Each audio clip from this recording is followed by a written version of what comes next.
Hello, hello, hello.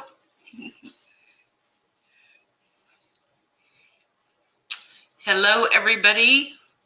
Hello, anybody watching this on replay. I'm having trouble with the light tonight. The light is terrible. Sorry about that. I think people are just now coming in. Hello.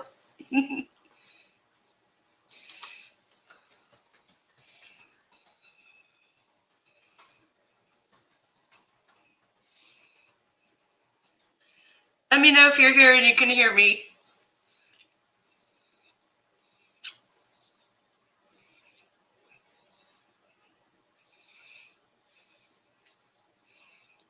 Hey, Vera. You know I can't say your first name, sorry. Hello, how are you doing?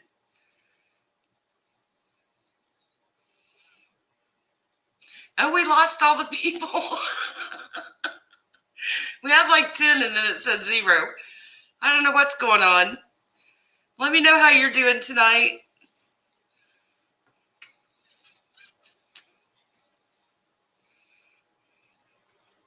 This is crazy. It keeps going 10, 2, 0, 10.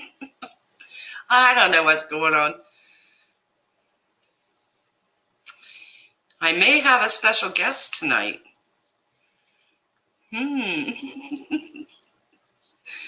I am feeling better. I have an appointment with the specialist, but they couldn't get me until November, dang it.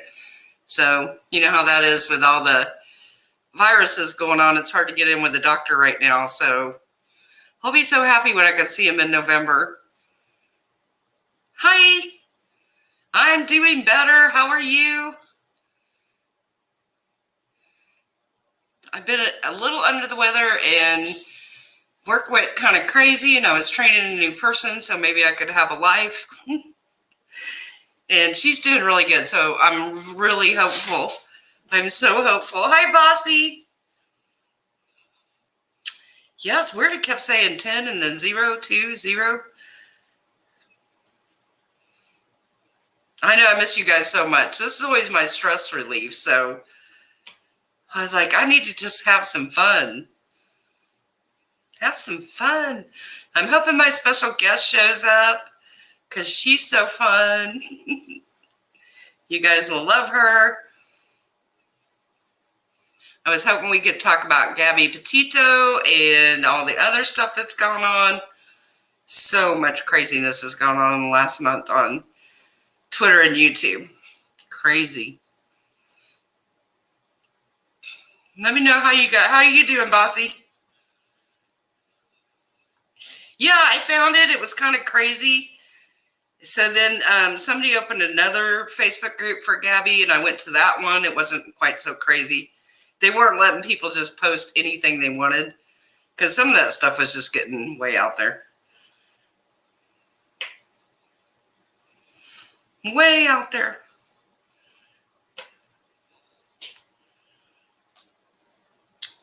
I feel so bad for Gabby's family. I just can't even imagine what they're going through right now. And then there was that rumor going around Twitter and other places that somebody had done something and they found a BODY.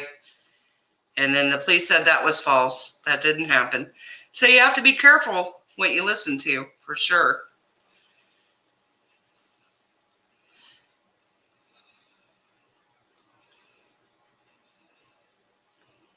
Yeah, it's really taken off. It's funny because I was talking with some other people today about what makes a missing person case to go viral. And sadly, it is usually a young, pretty white woman will make it go viral. So it is kind of sad that so many other cases don't get this kind of attention, but it's sad, but it's true.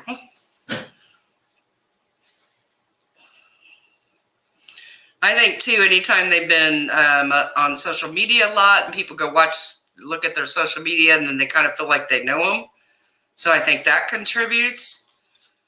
I think there's a lot of things that contribute to which ones go viral and which ones don't.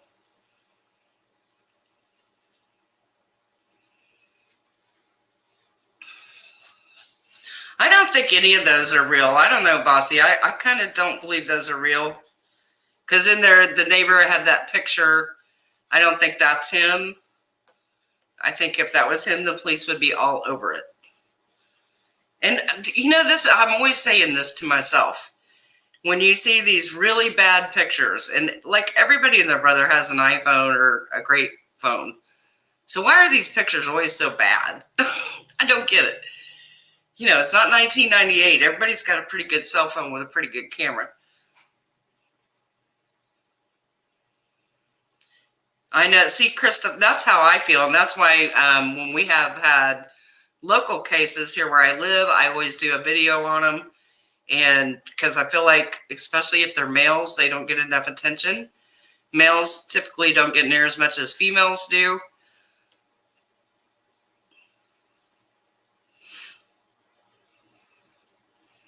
It is sad that there's so many missing women, but oddly, where I live, we have quite a few missing men. So, sadly, one that I did a video on was found deceased. The two other ones still have not been found. But we had like the missing women of Chillicothe. I don't know if you guys have ever seen that. They did a whole movie on how many women went missing from there. And the problem with that story is a lot of them were drug addicts and prostitutes. So then they don't get near as much attention till a lot of them go missing. And then people kind of start paying attention. That's so sad to me.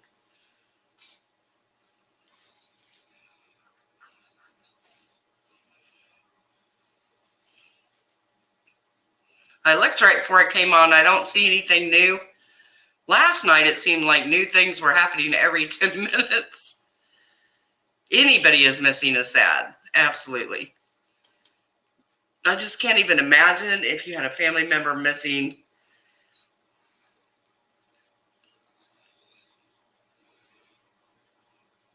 A girl I went to high school with, she was a year younger. She was murdered my senior year of high school. My freshman year of college, they just arrested him. Wow, that's crazy. They're so lucky they caught him. I'm hoping the guy that went missing in Columbus a couple of years ago, I keep hoping something will break in that story. But I have a friend here. Well, you guys know Emily's aunt. Emily, the one I did the fundraisers for because she has cancer. Her aunt runs the Ohio Missing Peoples page, which has gotten huge here in Ohio. She's been on the news and in all kinds of articles because she runs this huge page for people missing in Ohio. I've tried to get her to come on the channel with me, but she's always pretty busy, especially with Emily's sick. Emily's not doing too good right now. So always keep Emily in your prayers, please. That girl's been through so much.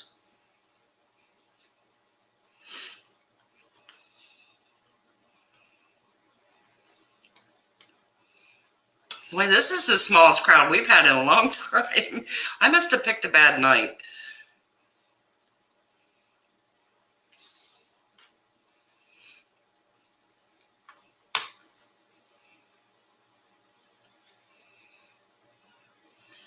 I wonder, is Emily Baker on? Is she live tonight? That could be a problem.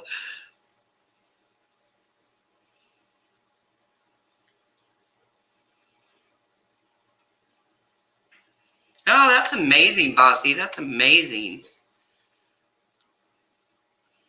Oh, Paula, you're so sweet. Thank you. I need a haircut so bad, but I'm afraid to get one right now, if you know what I mean. That thing we're not supposed to talk about on YouTube. Our numbers are huge here, especially locally, so I'm a bit afraid to get my haircut. But thank you. You're so sweet. Oh, is she live too? Usually I just don't get many if somebody's live the same time I am. Used to be nobody went live Saturday night. That's why I picked it. I used to always go live Friday night, and then Emily D. Baker started going live on Friday night, so I switched to Saturday night because I'm not stupid. I can't compete with Emily Baker.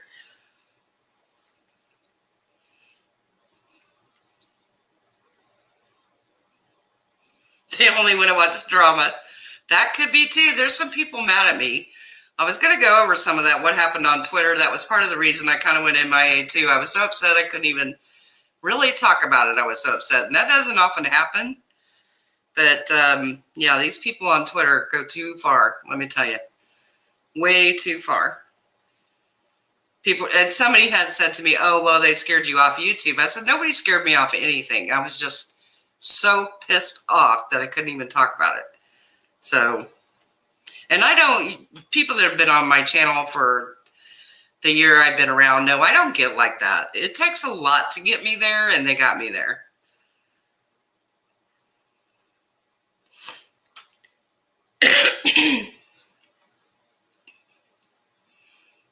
Yeah, they really need to grow up. My big thing is don't make stuff up. Don't make stuff up about me, because I'm not going to tolerate it. I will stand up for myself. I don't care who you are.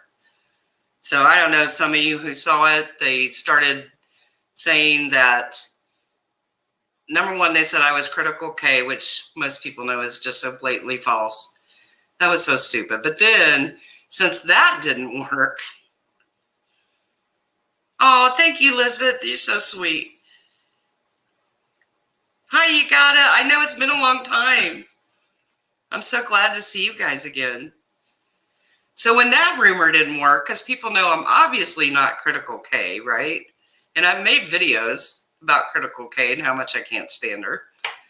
So then somebody started, well, they didn't even say it was a rumor. They said it was like a fact that I harassed Shanann's family, that I made videos harassing Shanann's family. And that about put me through the roof.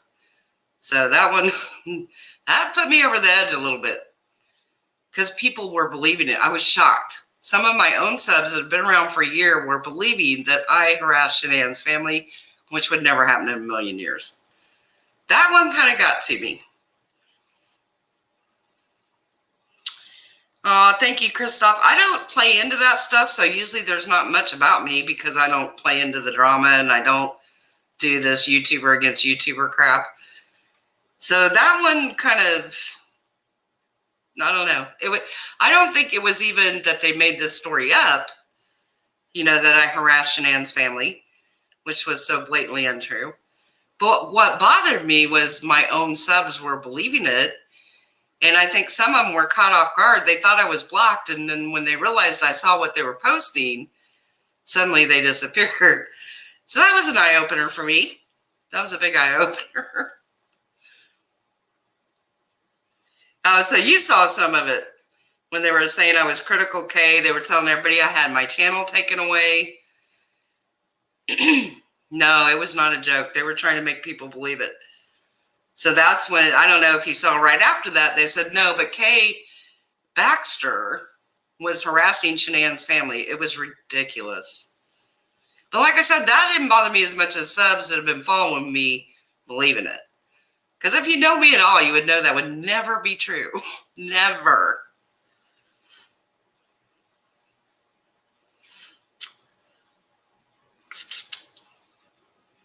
Yeah, nobody's got time for it. And that's why I kind of just went quiet, and then I kind of wasn't feeling good and had some health things going on. And so I just had to take care of stuff for a little bit. That's what I said, but that's what hurt me. It didn't hurt me that these people made this stuff up, because that's what they do. What hurt me was some very well-known subs of mine were playing into it and saying, oh my God, Kay did that. And, who would ever believe that? Oh, thank you so much, Paula.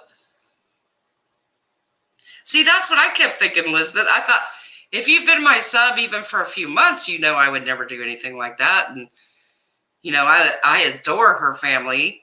I've talked to her brother on YouTube way back when I was making those videos about Critical K. I would never.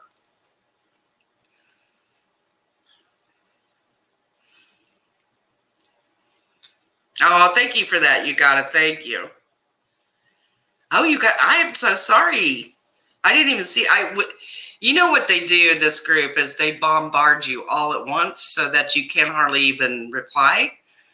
So I'm so sorry, you guys. I don't ever want anybody caught up in that. It's not worth it. It's just not. You're better to stay clueless. That's the best place to be, really. That is the best place to be. I would just never do that to anybody's family, much less Shanann's family. Everybody knows I can't stand Critical K. I was so excited when her channel was taken down. And I'm not big on cancel culture, but that one needed, she was just so over the line. It just had to go, you know? But the stuff like then they were telling people I lost thousands of subscribers, which was, again, not true. I don't have that many to begin with, so coming up on 4,000, I'm pretty excited about that. But yeah, for me to lose thousands would be crazy.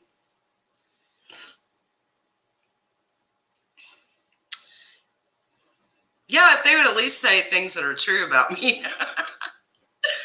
Oh, it's just too much, you guys. It's too much. And it was weird because it was just kind of like out of the blue. All of a sudden, they're talking about this. I think, you know, when Critical K's channel was taken down, somebody must have come up with the idea to somehow connect it to me. It was so weird. Oh, thank you, Angela. How are you doing? I'm doing better. I was pretty sick for a little bit. Still got to go see a specialist and figure it out, but oh, yes. Did you guys see Angela Wagner pled guilty? I told you, I know they're all going to plead guilty. They're not going to go to trial. I was almost hoping they'd go to trial so I could go watch. But I was waiting because I'm pretty sure the husband and the son will also plead guilty. But yeah, we'll be doing another rodent. And my daughter and I are planning on, I don't know if you guys have heard of the Circleville letter writer. We're planning on going down to Circleville, and we're going to do some video down there. Oh, I'm so sorry, Angela. I hate to hear that.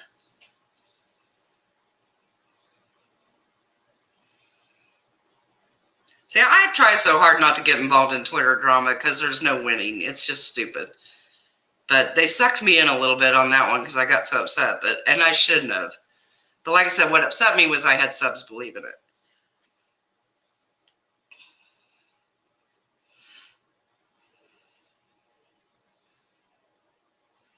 But I was hoping my daughter might pop in here tonight and come on the mic with me. My daughter is so much fun. You guys will adore her. So hopefully she's coming in shortly. You'll get to meet her because she's going to go to Circleville with me and interview people and do video of where all these things happened. Oh, thank you, Elizabeth. I think I would have made it to 4,000 if I hadn't taken off the last 4 weeks. That probably hurt me a lot. But it happens. You're so sweet. Oh, Bossy, don't let them suck you in, man. It's hard. I know. It's hard to sit on your hands and not say anything. Oh, did she lock her Twitter? She follows me now, so even if she locks it, I see her. But I was hoping, I'll wait to talk about the Circleville letter writer and see if my daughter shows up. If she shows up, because she's been doing it with me. And here's the funny thing. You guys will get my husband's sense of humor. My daughter's name is Katie. And my ornery husband was like, you should post and say, Katie's coming to your life tonight. He's so bad. He's so bad. I was like, babe, I could never do that to my subs.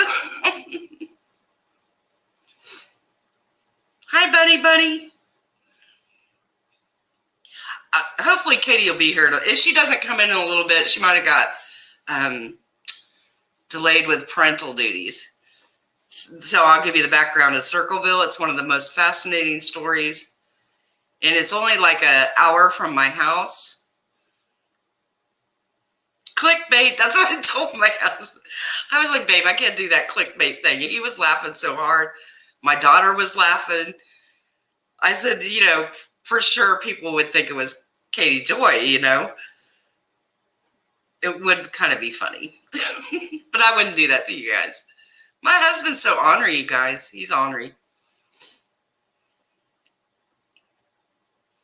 Angela, do you think it's really going to happen? I still have doubts.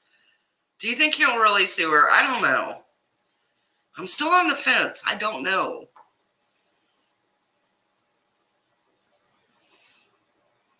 You had to leave last time. I'm sorry. No, they would. If Katie comes in tonight, it would be my daughter Katie, and you guys will adore her. She is the sweetest thing. So smart as a whip. I know. I said I probably have 4,000 people just like that. Oh, my husband, he's ornery, I'm telling you. He seems all sweet and innocent. No, he's not. Oh, you think he will? What do you guys, tell me what you guys think in the chat. Will Chrisley sue or will he not? I don't think he will. I think he's bluffing. I think he's playing kind of like a poker game and he's like bluffing. That's what I think he's doing.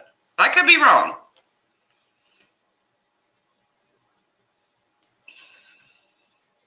I've got Pacer. I've been looking it up. I have not seen anything. So, well, I could be wrong. You guys sure outvoting me here.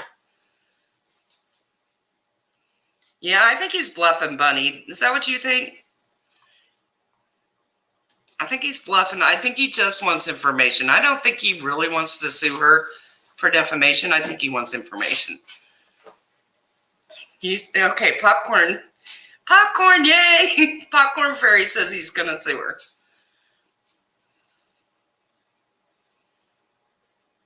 Oh, thank you so much, Sharona. That means a lot to me because that's how I felt. I felt like people know me. They know I would never do that. I appreciate you saying that. See, that's how I feel, buddy. He's got so many lawsuits to deal with right now. Would he really want to get himself in another one?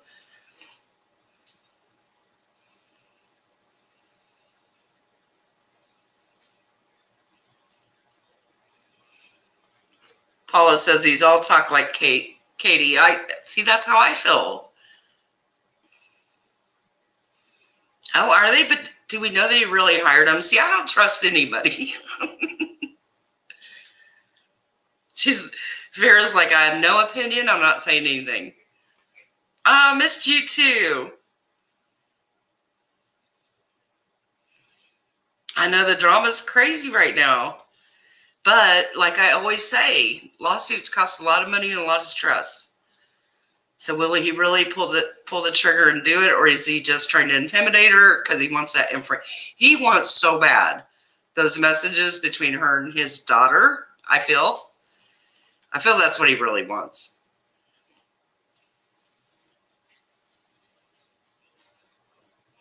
And I got to thinking, when he said this whole thing about a class action lawsuit, I wish I knew an attorney. I don't like my own attorney, but I don't think you could do a class action defamation suit.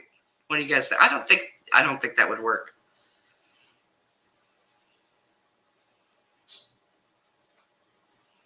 I totally get what you're saying. And I was going to bring that up too, so I'm glad you did. I'm not defending Katie. I'm not. Well, I'll defend her if I think things are wrong.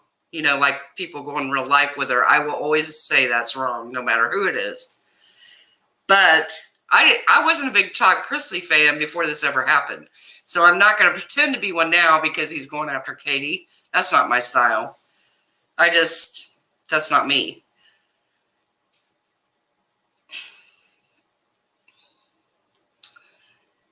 And I don't feel like I really drag him. Do you guys, be honest, do you think I'm dragging him because I say I don't think he'll really sue? Maybe I am dragging him a little bit. I just can't imagine talking about one of my kids the way he has talked about his, and that has nothing to do with Katie Joy. Nothing. Oh, hopefully you get to see her next time, Elizabeth. I was hoping she probably got busy putting the baby to bed. Good to see you too. Thank you.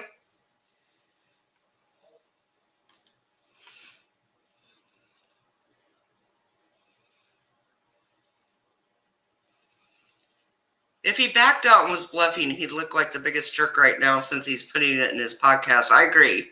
It will look weird if he doesn't follow through.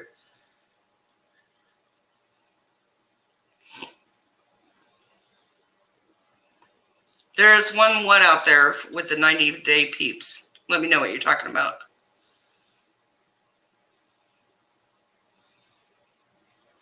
Oh. Here's the only reason I was thinking that, and this is why I always wish one of the YouTube attorneys would come on with me. Because attorneys in the past have always told me that the hardest thing to prove, and especially in the defamation lawsuit, is damages. It's very hard to prove that you actually lost money because of what someone said. And if you can't prove damages, then what's the point? We saw that with the Toddy lawsuit. They were going to have trouble proving that Toddy lost money over what Katie said. But they did have people saying that they didn't buy vitamins because of what Katie said, right? But you got to show enough of those people to make damages. So my feeling was, stay with me here. How do you prove damages if you have 12 people in a class action lawsuit? Then all 12 people have to prove that they were financially damaged. To me, it would be a nightmare to prove that in a class action lawsuit versus a one-on-one lawsuit. Hopefully you guys know what I'm saying. Let me know if that makes sense. Yeah, Vera, but that would be a whole different thing if you were suing for emotional distress versus defamation. Let me know what he says, Bossy. Thank you, Roadhouse. I'm just being honest and I'm just being me. That's all I can do. Thank you for that. It's not about taking sides. See, that's me, Angela. I will never agree with the things that he put out in the public about his daughter. I just won't. Whether she did him wrong or not, I just don't think it's right. That's what somebody told me, Bunny, that Salts is representing Sherelle. I was like, holy, I couldn't believe it. But I talked to Salts about doing my trademark case. That's all I ever need attorneys for is my trademarks. So, but yeah, they wanted so much money. They wanted as much money as the lawyer here locally did. So I told him thanks, but no thanks. That's what I said. I think he wants info, not a lawsuit. That's what I said, Schroeder. That's what I've said all along. I don't think he really wants to sue her. I think he wants that information.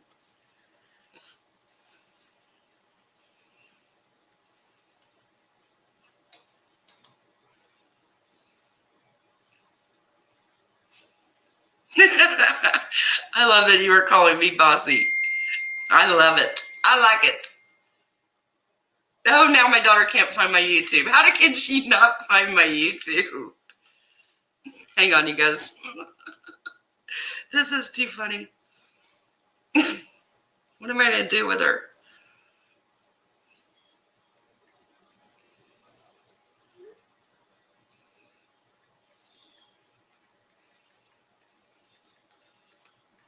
I don't know how to send her the link from my phone. Yay, she's coming. I think Sherelle makes pretty good money on YouTube. Just from my observation.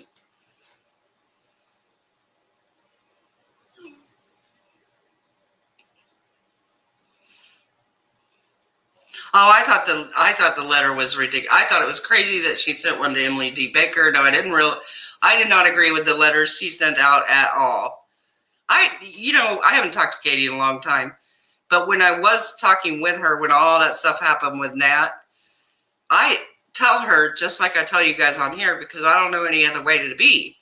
And I would just tell her, don't do that, or don't say that, or whatever. So I don't, even when I used to talk to her during the Nat time, I didn't baby her.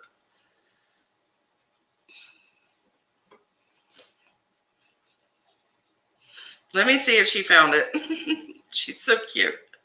She just found it. I don't even know what her YouTube name is. My son threatened to come on tonight, too. My kids are all going to come in. Then they'll tell stories about me. I know, how dare she had the same name, Katie. Now we're going to have like 50 Katies in here. Is this my Katie? Is this my Katie? This isn't my Katie. Is it? I don't even know her YouTube name. It's so sad. Kyle. Yes, Kyle is. It is my Katie. Kyle's threatening to come on here tonight too, so I don't know what's going to happen, you guys. If all my kids gang up on me. No, she really doesn't, Money. She doesn't. I tried to give her good advice, and she didn't take it. Katie, are you coming on the mic with me? Are you going to turn your camera on? Here, baby love, I'll give you the link. I was going to explain to him with you on the mic just click on that link and it'll bring you in. You can turn your mic on or your mic in your camera, whatever you want to do. If Kyle comes, I'll have to brush my teeth. Yes, Kyle is my son. Katie's my daughter. And then I have another son, Kenny, and a daughter, my adopted daughter, niece, Christy. So I got a bushel of them. Let's see if Katie can get her mic on.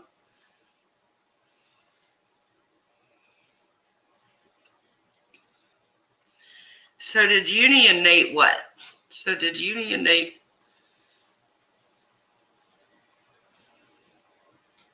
Oh, that's funny. That is kind of funny. My Katie reminds me of that ridiculous filing Brown did where he referred to KJ as my Katie. Here she is.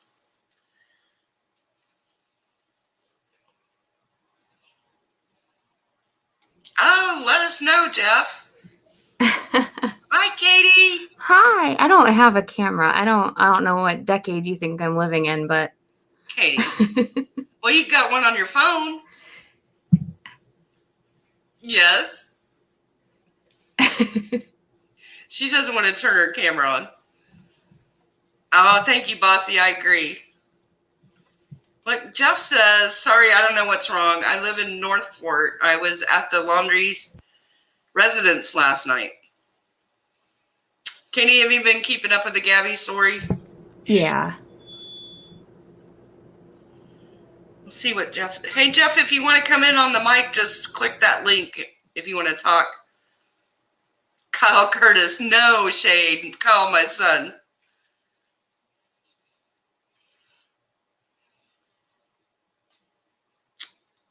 Let's see if he answers. If not, we'll start talking. I was telling him about the Circleville letter writer. And I told him I wasn't going to explain it till you got here. Oh, God. You know way more about it than I do, though. I am so down for going and harassing the people of Circleville, though, and I mean harass in the nicest sense. We're going to go for a girls' day, and we're going to interview the people in Circleville. This is so cute. Thanks for sharing your mom with us. Okay, Jeff, just let us know. What else did Jeff say? Did I miss something? My contacts are so bad tonight. I'm having trouble seeing.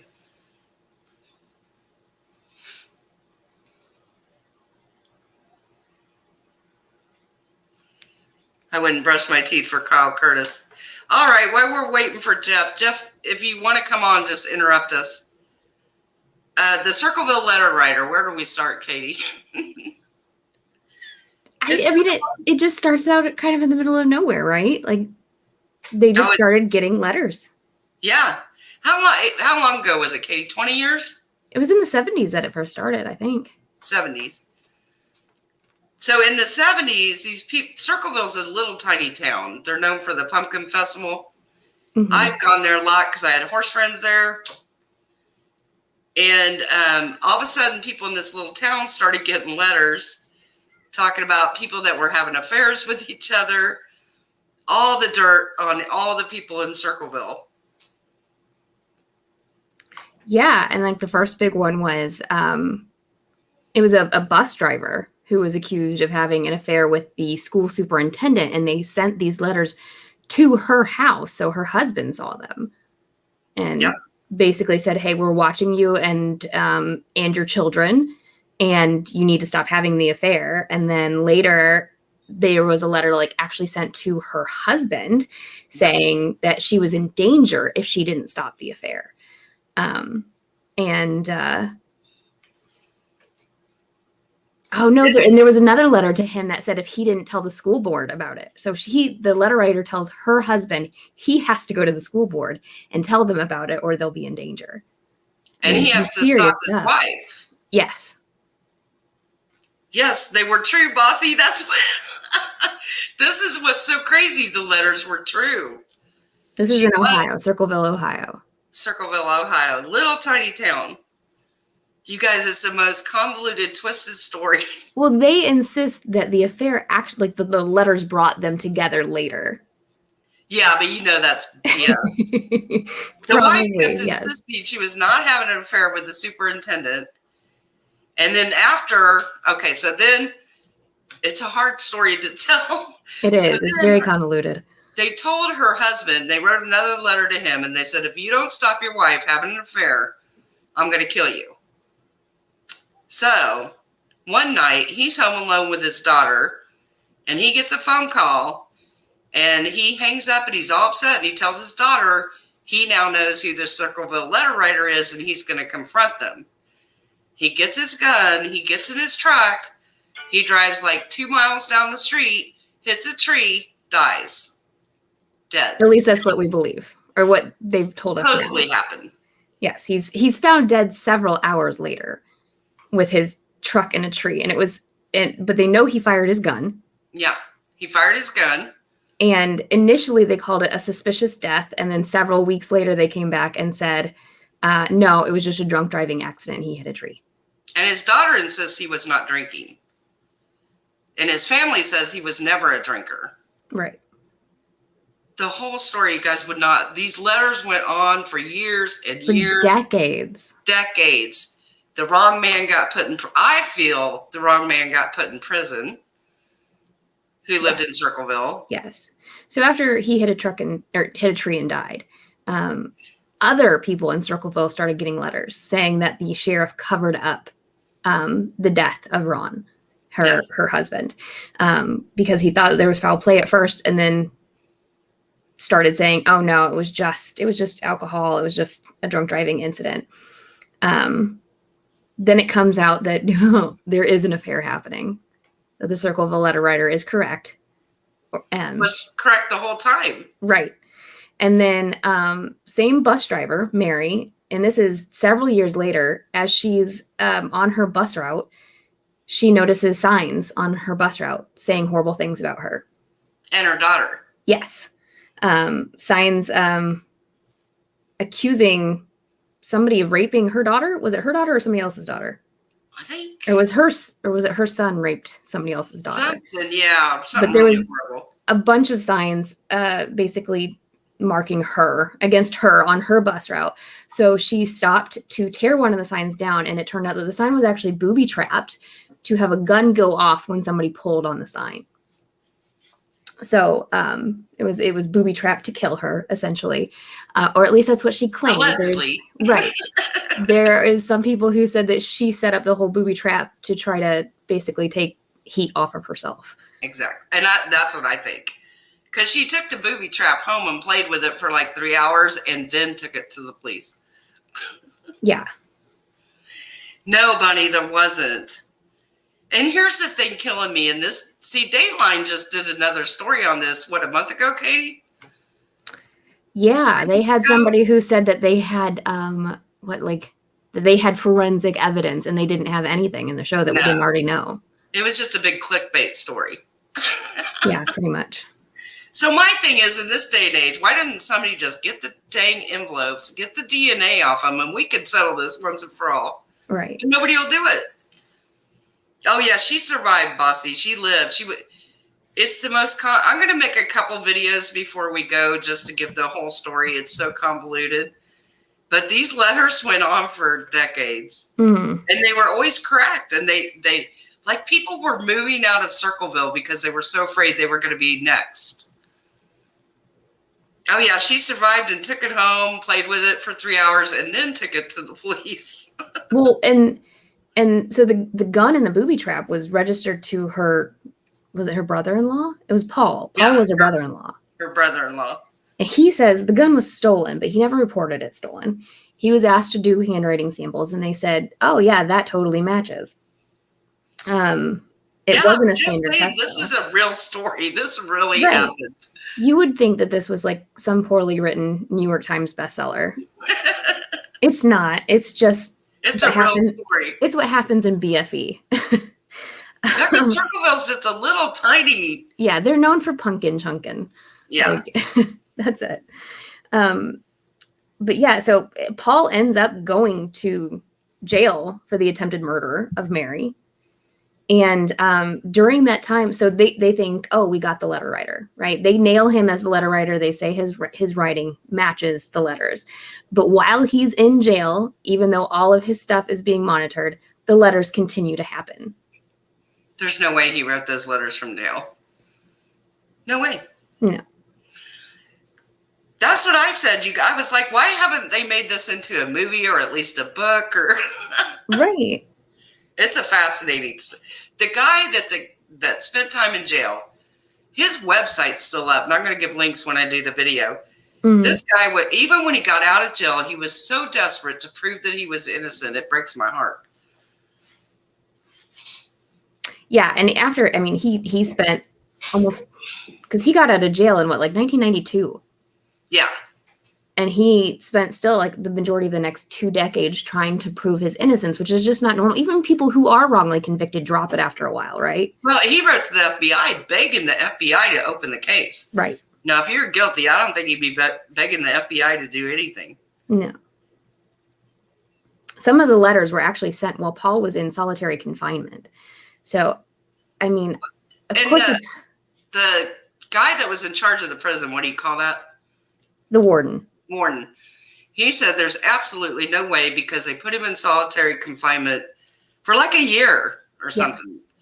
It After gave him no pencils, no couple pens. Of letters went out, they were like, No "Oh, paper. hell no," and they locked him further up. Yeah. But even before then, they would have monitored his outgoing stuff. Not saying that you can't get mail out. I've worked in a prison. I know that there are ways, but there is no way for it to have continued while he was in solitary and have gone on for years without somebody catching on to it. No way. I just don't think it would have been possible. No. Yeah, I'll just say I'm going to do a couple background videos so people get this because it's pretty convoluted.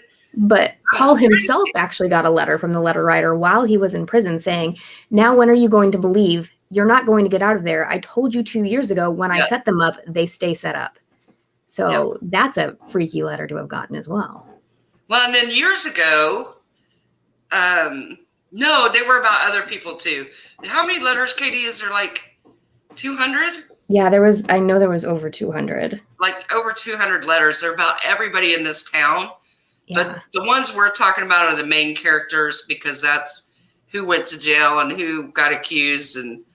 But no, that's what I said. People were moving out of Circleville because they were so afraid they were going to be the next target of the letter writer. Mm-hmm. When I first heard about this, I thought it was like the backwoods version of Harriet the Spy, right? Somebody in this little town has gotten bored out of their damn mind and has gone around spying on everybody, trying to dig up dirt. And oh, hey, they found some. There's an affair happening. Let's see what I can do with this. And at the same time, they're threatening other people. But it just gets worse and worse and worse. And you would think if it was a Harriet the Spy situation, somebody would have grown out of it. Or somebody would have gotten bored, or life goes on for all of us, right? We've all had obsessions that we've gotten over the years, but to have carried this on for 30 years, to have sent a man to prison over it, and to have threatened people's lives. About it. Right. It's a crazy story, guys. When I first started telling Katie about it, she's like, "What are you talking about?"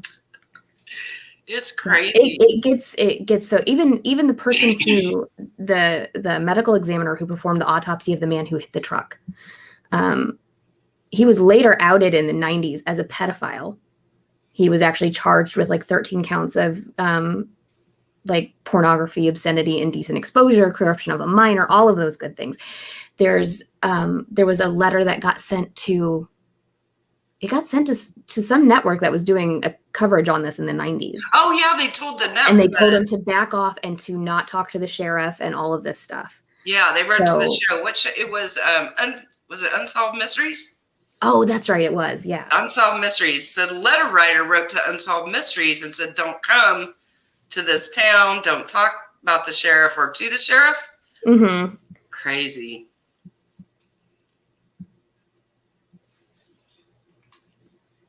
Gosh, that sounds like this story. There was a French movie with, I can't say the name, where she played someone writing poison pen letters around the town. That's exactly what this was. Oh, that's funny.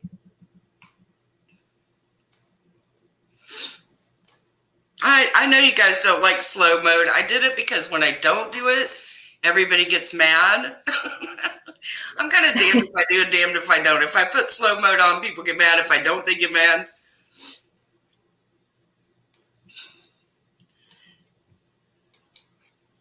Well, I wonder where John went. I was hoping he was going to tell us about what he saw at Gabby's or Brian's house last night.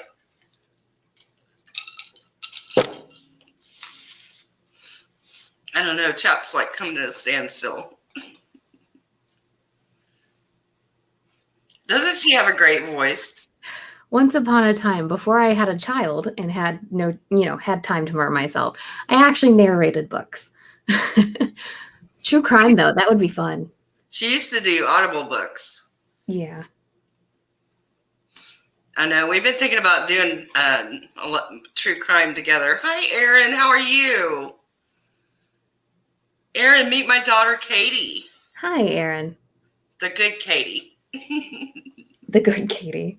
I will fight the other Katie if we need to, okay? I don't really know anything about the other Katie, but I'll fight her just for the, there can only be one. That's right. There's only one. And there'll probably be some rumor going around Twitter that Katie's on Kay's Live. That could get crazy. Brandon says Gabby was a domestic abuser. Well, that's a hot take, because even the cops didn't call her that. You know what I felt like? I felt like she was scared to death when you watch that body cam video. It was not right that she hit him. I would never agree that that's right, whether it's male or female, but she looked petrified. Something just doesn't add up to me. No, but also if you were trying to steal my van and leave me on the side of the road, I'd probably slap you too. But I mean, she looked scared, scared. Because I don't want to, this is hard for me. But I felt like she was scared like something was going to happen to her later. Because, you know what I mean? Because I've had friends that were, you got to be careful what you say on YouTube. Yeah. I had friends that had DV in their life, and they would be like that, so petrified of what was going to happen later when somebody got them alone. That's what it kind of reminded me of. But I could be off. You guys let me know. Some know how to push your buttons to get you to literally lose it. Yeah, if you watch some of the body cam footage, actually, honestly, it seems to some extent like he's got that smile on his face as he's talking to the cops, kind of like that, bro to bro, my girl's crazy. Sorry, this is happening kind of thing going on. And I think there's so many people who can say that they've been in one of those situations where they're gaslit to hell, and she has anxiety and she knows, I'm on camera, I slapped him, what am I going to do? And he's just writing this off to the cops as, crazy women. You know how they can be. But, I mean, calling her an abuser for it is going a little far. Yeah, because even the cops didn't call it that. No, the cops said it was a mental health crisis.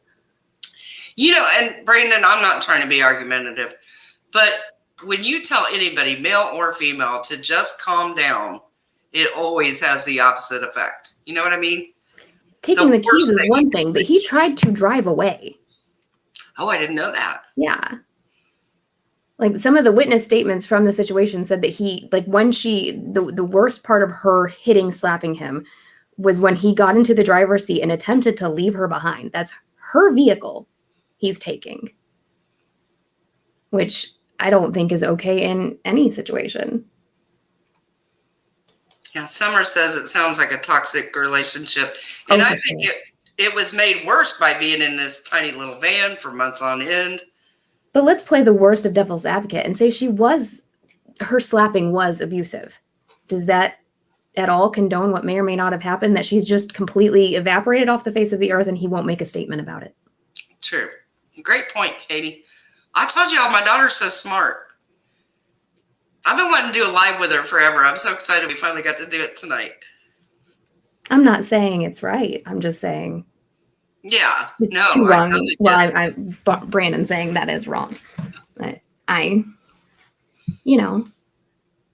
that's okay. Yeah. Brandon, you can have your opinion. I get it. I mean, you've seen the flip side. Again, I worked in a women's prison. I worked with plenty of women who went the full snap, right? They were in DV situations and eventually they killed the man. And some people will excuse that and other people, and the law doesn't. The law does not excuse it.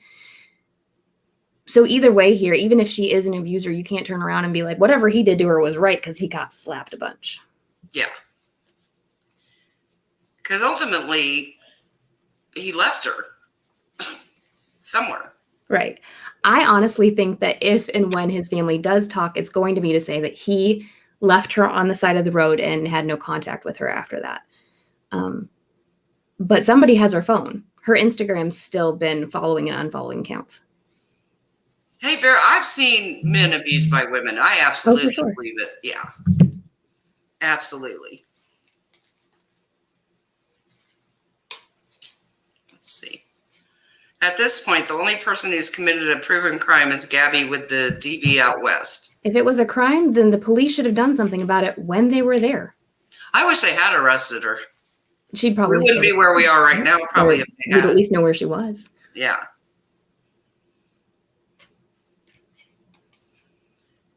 Unpopular opinion. Had the cops arrested her like they would have if the genders were reversed, she might. That's what I just said. We are too like-minded. Leaving someone isn't a crime. No, but it's a crime if you won't tell people when a person that you were just with is missing and you won't give information. And he took her car. I'll keep saying that again. The van is Gabby's. It is not. Oh, that's right. So he stole her vehicle and left her God knows how many states up behind. Apparently took her phone as well. Oh, does he have her phone? They believe he does. I didn't read that. Her account as of yesterday was still unfollowing accounts. Was it? Oh, no. Are you serious? Yeah. That's creepy. I know people are pretty suspect he made all those last posts on her Instagram. Right. Well, her last two posts are the only ones in like over a year that didn't have a location pin in them either.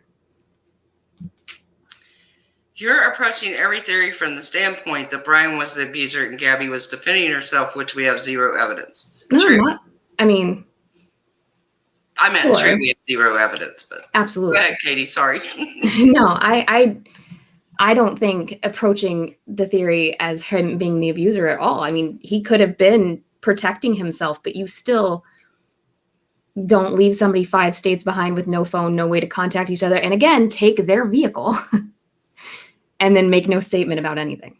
Yeah, Brandon, tell me, what do you think about him taking her car? I mean, that was her vehicle. If it's in her name, it's her vehicle. It doesn't matter who the cost is.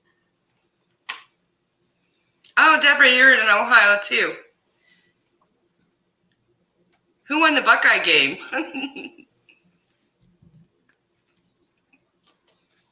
Do you know, Katie? I hadn't actually seen the final score. They confirmed they got her. We did. Of course we did. Of course we did. Brandon says it's not her van. They split the cost and put it in her name. Her family confirmed that. Nothing you're saying is accurate. Well, okay, but let's say, be devil's advocate, and it was their van. Still, you took her only means of transportation and her phone and won't tell anybody where you left her? But splitting the cost doesn't matter for shit. If her name is on the title and it is only her name on the title, it is her vehicle. True. I mean, I went through that in college. Remember? Yeah. He who will not be named bought me a car and I had to give it back.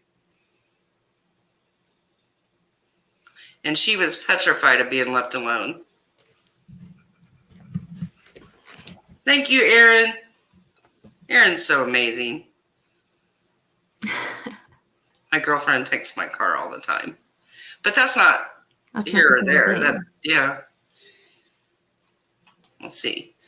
When the cop was interviewing her in the back of the car, she said he had his hands clenching her face, which is why she slapped him. If a man did that to me, I would do more than slap him. And I forgot. You're right. I saw that part. And she's doing this to her face. I think we can all remember that there is stuff that we didn't see. Of course, neither one of them were going to haul off and beat the crap out of each other in front of the police. You know, I don't know what happened before then. She's funky about it. I know. I always forget that. You know, I have a horrible potty mouth. And Katie's got a potty mouth. My toddler is picking up on it, and we're probably going to get kicked out of daycare at this rate. Oh. Not my baby girl. No one. See, I'm getting different reports. Some people are saying they confirmed that he has her phone. Other ones are saying he didn't. Is anybody got a link to whether they said they had the phone? He may actually be innocent. It's just the speculation that he has her phone because her account is still doing stuff.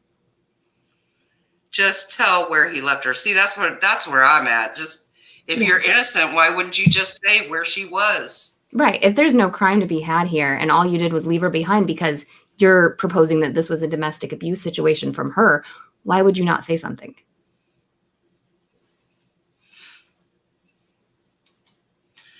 That's backwards. He grabbed her face to shove her away because she was hitting him.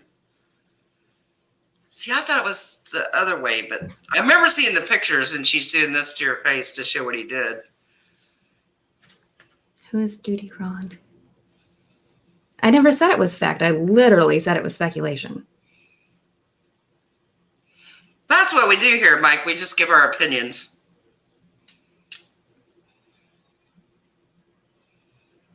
The point being, somebody has her phone. And it doesn't appear to be her. Let me look on Twitter. Katie, take over for a minute. I'm going to look on Twitter.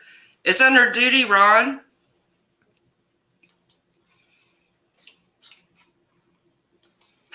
Let me see if I can find it.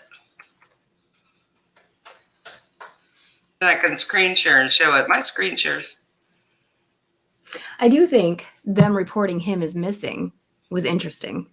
And then I think Gabby's family statement saying he's not missing, he's hiding, and Gabby is missing was super poignant and getting it back on track that this is not what's happening.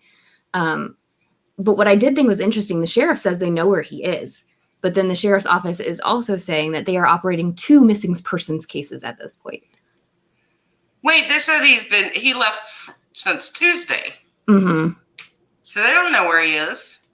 The sheriff's apparently during, I don't know if it was today's press conference or yesterday's, the sheriff says that they know where he is. I don't know if they still know where he is. That. Oh, let me go see Bossy. Let me check again.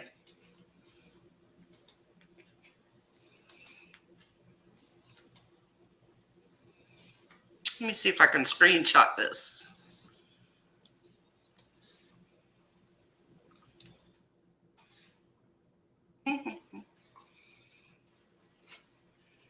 Or if I can just show that. Hang on, let me try to do this. Share screen and see if we can see it.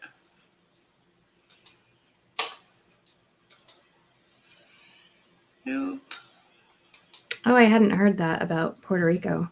That's interesting. Can you guys see it?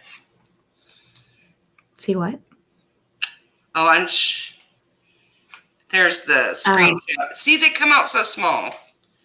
Why do mine come out so small? Can track their location and access messages and calls. So they have access to the phones, but not physically having the phones. Oh, okay. I wish that would come out bigger so everybody could see it. You know, your dad had a good point, Katie. And that was when he looked at pictures of her, she had a Fitbit on. Mm-hmm. And you know, Daddy was like, why don't they go on her app that she used for a Fitbit, and it would show everything she's done. Yeah, I mean, if they have access to her phone and stuff now, that would be a great landing point to start on.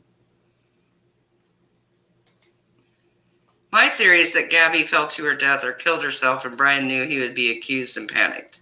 I wondered the same, but I did too. But by now, when you fess up, I could see doing that for a couple days and being scared. But once it got this serious, when you say, "Hey, wait a minute," she. But also, I mean, go through this scenario a little deeper. She fell to her death. Does he know she's dead? Did he leave her there? Did he just check on her? Did he just walk away from his fiance's body? This is why that to me is a whole nother level of problematic personhood. Yeah. Like, I couldn't see somebody I loved, even if we've been in arguments for days, fall off a cliff or die or something else, and just say nothing and drive, another 48 hours back to Florida. Remember, the last place we know she was Wyoming. Yeah. And he's in Florida now. I mean, we're talking a good distance here. Yeah. So somebody else had said that maybe that they felt they came to Florida with, or she came to Florida with him. But that still is okay. Why is he not saying something then? And where is she?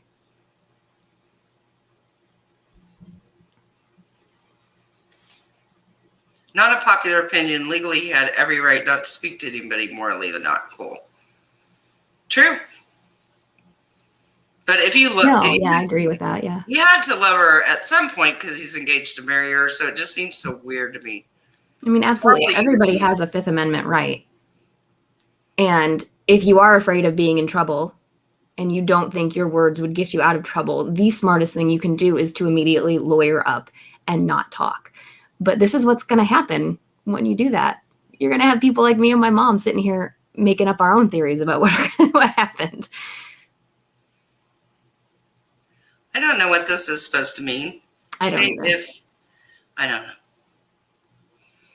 You're going to have to try that again with the letters in the correct order, ma'am. Hey, Rose. Thanks for turning in. Yeah, I tried with Waxy. I got nowhere. The hell is Waxy? Oh, just part of all that drama with Katie. Oh, I still don't know that whole situation. It's too much. Until you talked about her, I'd never in my life heard about her. I can't even go back and explain it to my daughter because it's all so convoluted.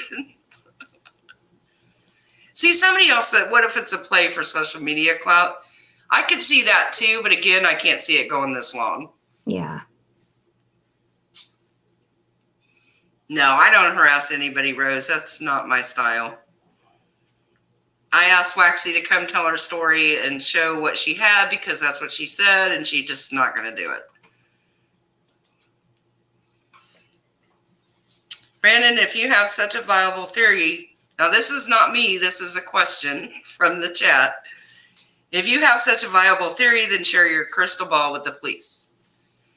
Well, it's okay, Polly. He can give his opinion. I'm all for different opinions as long as everybody's respectful. I mean, I think it's pretty clear, too, from the police side. They have only noted him as a person of interest. He is not a suspect. He is not being charged. But that doesn't mean we're not free to speculate about it either. I am surprised, though, that they didn't keep him under surveillance because that's what they've done with other people when somebody goes missing. Because they have said he's a person of interest. Yeah. So usually they keep those people under surveillance. Think of Letitia Stausch, who killed her stepson. They kept her under surveillance for days and days, and that's how they figured everything out. So it's weird to me that they didn't keep Brian under surveillance. The only reason Brandon says, the only reason I'm so vocal is because the only evidence we have shows Brian as a caring fiance and Gabby as emotionally unstable abuser. Brian even asked the police to arrest him instead. But the police also did question why Brian was so hyped up. So I don't think there was some questionable things with him too. I think if you watch those videos and all you got from that is that Brian is caring and loving and that she's unstable, then we were watching vastly different videos. See, that's how it can be though. Two different takes on one the same Right. video. Absolutely. Yeah. It's fascinating to me.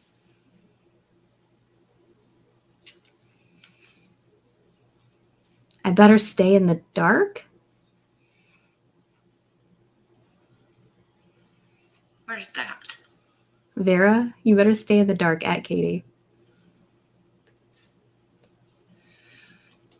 Vera, explain. I don't know what that means.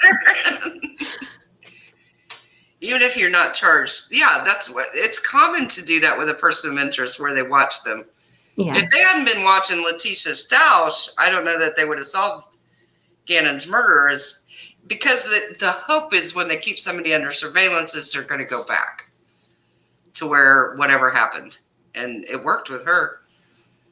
Oh, stay in the dark on the KJ drama.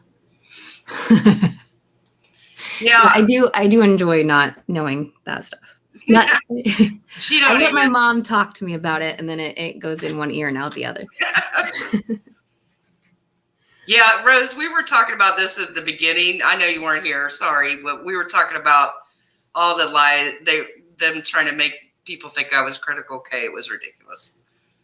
So ridiculous. Yeah, Brandon, but on the other flip side of that, I've been in a relationship where I got gaslit to hell and had a man act like, oh man, isn't she's just nuts. Sorry, we involved you in this, sirs, kind of things too. You know, that I think that's why so many people can see both sides of this, because so many of us have been on either side of that.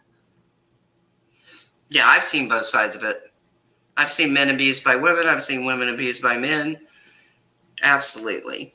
We get it now that she meant for Katie to stay in the dark about Waxy and Katie and all, Katie Joy and all that. We get it now.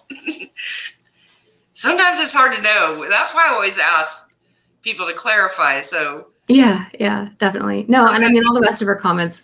Vera seems like a great person. It moves fast, and I'm not a fast person sometimes. Well, you get different conversations going. The fascinating part is how weird everything is and how little everyone knows. True. It is. I think that's why there's so much speculation. That's why there's so many theories, is because we are getting absolute and complete silence from the laundries. It just seems weird that if you're engaged to somebody, you wouldn't try to find them or help find them or say where they were, or, especially for this long. That's why I could see something happening and him being scared, but not for this long. I could see a social media hoax, not this long. Yeah, or this far. But it's still, if it was a hoax, where the hell is Gabby? Like, if it's a hoax, how has nobody seen her since the 25th? Just so everybody knows, I was laughing at Katie's cuss word. Irish badass, how you doing? Meet my daughter, Katie. Hi, badass.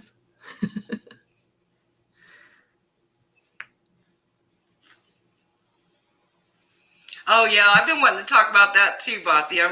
I kept meaning to do a video on Alex Murdaugh. Irish, give us your thoughts on Gabby. Brandon thinks Katie and I are probably being too pro Gabby, and he thinks that Gabby was abusing Brian. Hashtag dirty laundry. Oh, Irish, she always comes. I have a feeling that you and Brandon.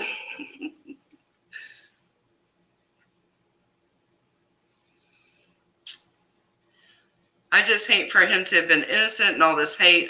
It will ruin his life for sure. I mean, if that was the case, though, again, wouldn't you say something? Yeah, that's what I don't get. If he's innocent, why wouldn't he be talking? That just doesn't make sense to me. Hey, Carly, how are you? Long time no see. Tyler says, hi, I really hope Gabby is safe and alive. I do too, but the longer this goes. If it had been a few days, I would totally be hoping that this was just for social media, but we're past the 2 week, we're almost past the 3 week mark at this point since she was last talked to. So if it was for social media or for any other reason, maybe she just wanted to say he left her behind and she said, screw this guy, I'm going to make him wish that he hadn't done this to me. Somebody would have seen her by now. Brandon says, I was 100% certain he killed Gabby until I watched the entire body cam from an objective perspective. Irish said, they're basing everything off of a few minutes of body cam footage to assume the entire relationship and everything that may have happened afterwards is a lot. Like, I don't even want to base that off of, you could ignore all of that and just go by the fact that they were traveling around the country for months together and then he came home without her, and ignore everything else. And it still doesn't look good, man. Anybody else find it odd that when the officer told Brian to stay sitting on the curb, that Brian said crisscross applesauce, an adolescent response to authority? I mean, they are really young. Well, I know Gabby is. How the hell old is Brian?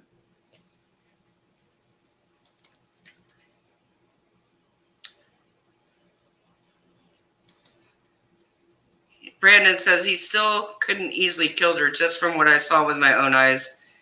And taking in the only evidence we have, I don't think he killed her. And Just Saying says, why is he hiding on the run if he has nothing to hide? That's my point. Mm-hmm. Innocent people don't run away and hide. I just don't feel like they do.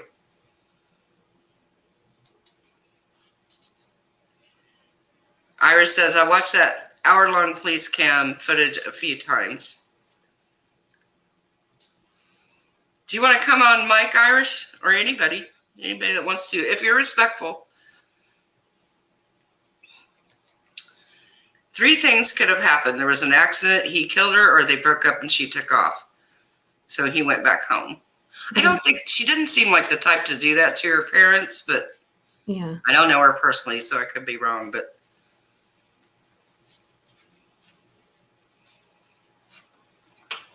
I mean, I think there's very few of us who have been in any kind of long-term relationship. I love my husband. We've been together 10 years this month, married 10 years this month.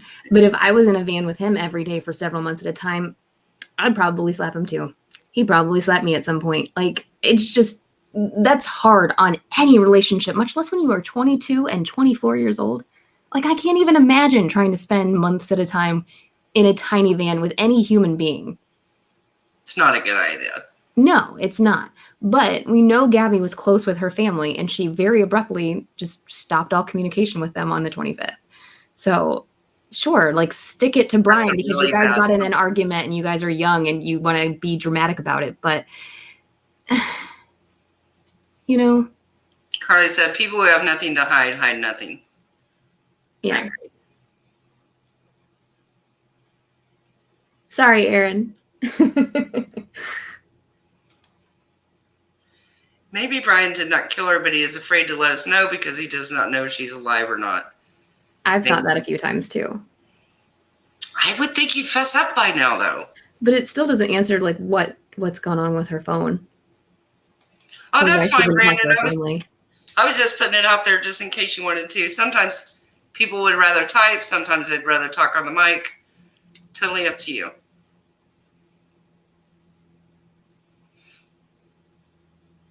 Yes, thank you, Aaron. Please be creative with cursey words in the chat, because you know how YouTube is. Oh, edit out chat. I figured I had said something wrong. No, you're doing better. No, if they do it in chat, then if I edit the video, then the chat disappears, and that sucks when you go to watch it on replay and the chat's gone. Oh, I see. If you do any kind of edit, they take away the live chat, which I get because YouTube's afraid you're going to change what people said. Yeah. But they won't monetize anything with a lot of cuss words. Well, other people get by with it. Not me. No, of course. You have to be making them enough money to make it worth it. Yeah, I don't make YouTube enough money for them to.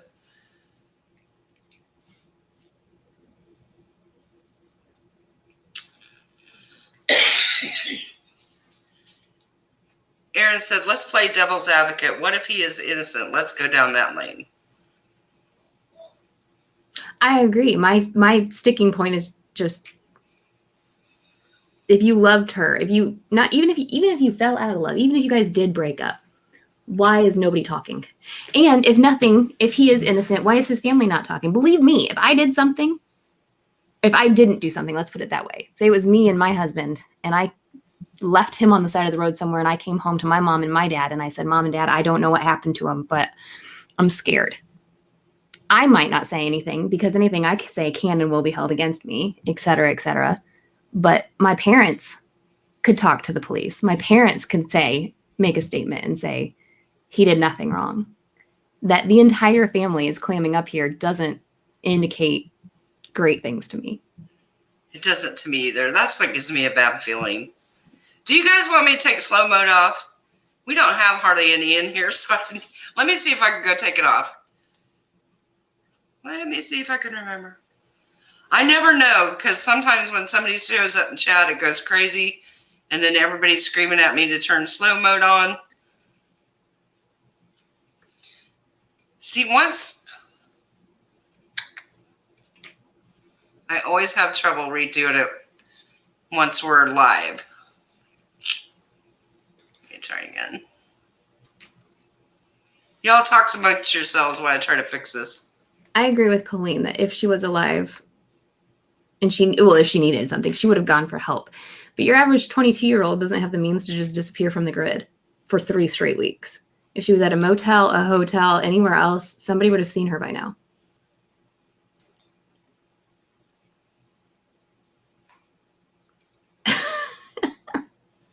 Can I be friends with Paula? You can be friends with whoever you want.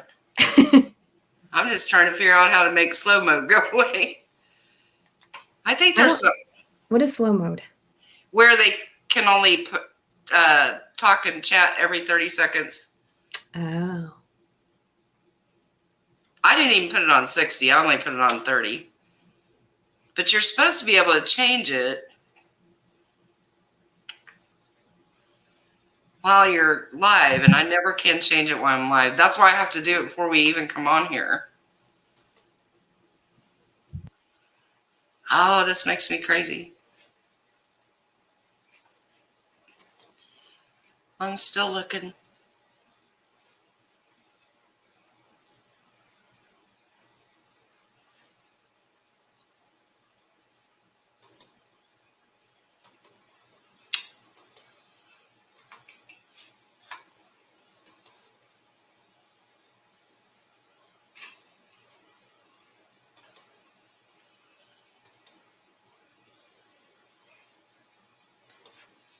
Oh, I cannot do it. See, this is why I always have to set it before we come in, because once I'm live, for some reason, mine doesn't work. I need to ask StreamYard why mine doesn't work. Hi, Layla. Thank you. Thanks for popping in.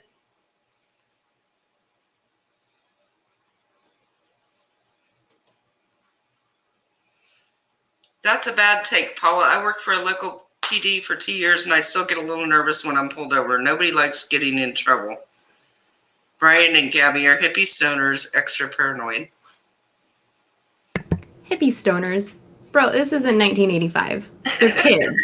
They're kids who occasionally smoke weed. That's like literally the norm these days.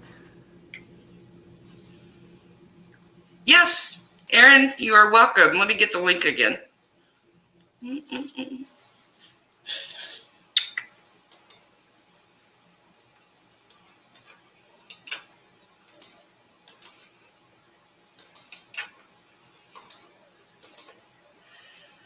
There's the link. You want me to tweet it? Oh no, that might be dangerous. Chris Watts murdered his entire family, including his 2 young children. Those comparisons are disgusting and you should be ashamed. Who's he talking to? I believe Paula compared him to Chris Watts, saying that they even looked alike. Brian reminds me 100% of Chris Watts. They even look alike. Oh. Well, like I said, Brandon, I try to let everybody have their own opinion as long as everybody's respectful. I mean, there's a lot of people who fought on Chris Watts' side initially as well, even while he was sitting on his porch smiling as they interviewed him. I knew the second I saw that porch video, they were gone.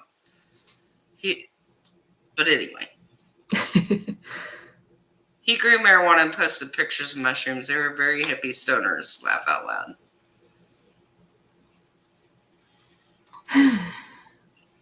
we go. Hey. Can you hear me? I can hear you. Okay.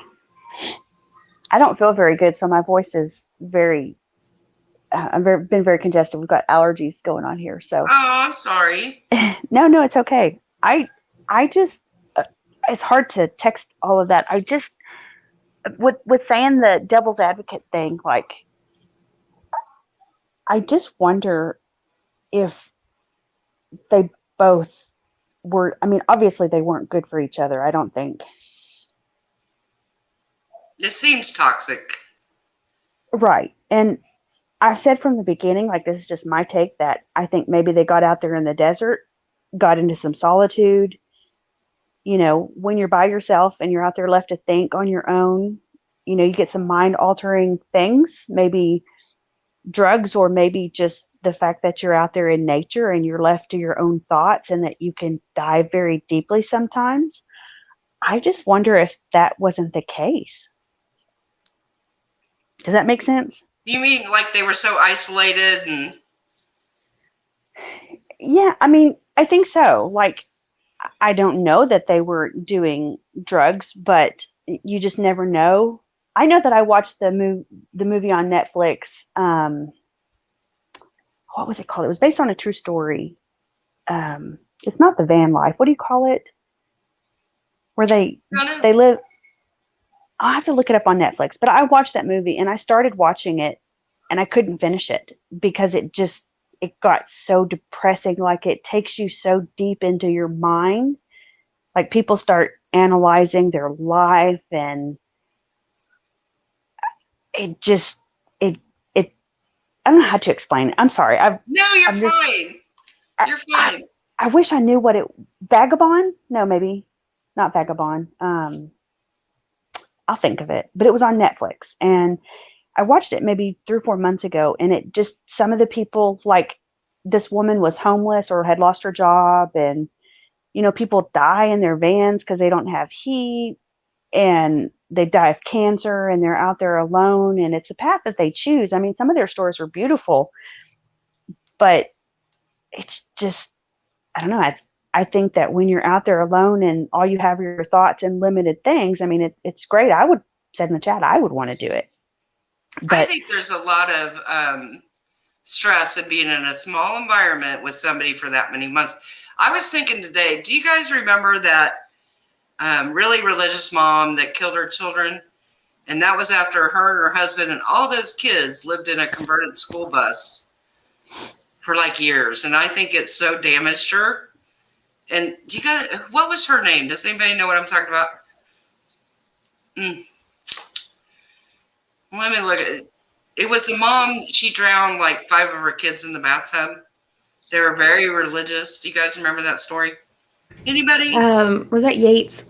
Yes, Andrea Yates. Thank you, Katie. You will. And right before it happened, her and her husband bought like a school bus and converted it into their home. And people that saw them while they were traveling said she was so stressed out being in that school bus with all those kids.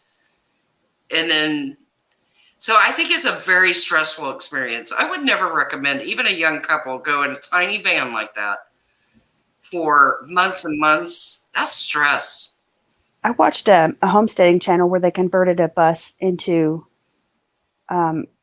a travel camper with 4 kids, and they were gone for 365 days. And when she came home, she lost it.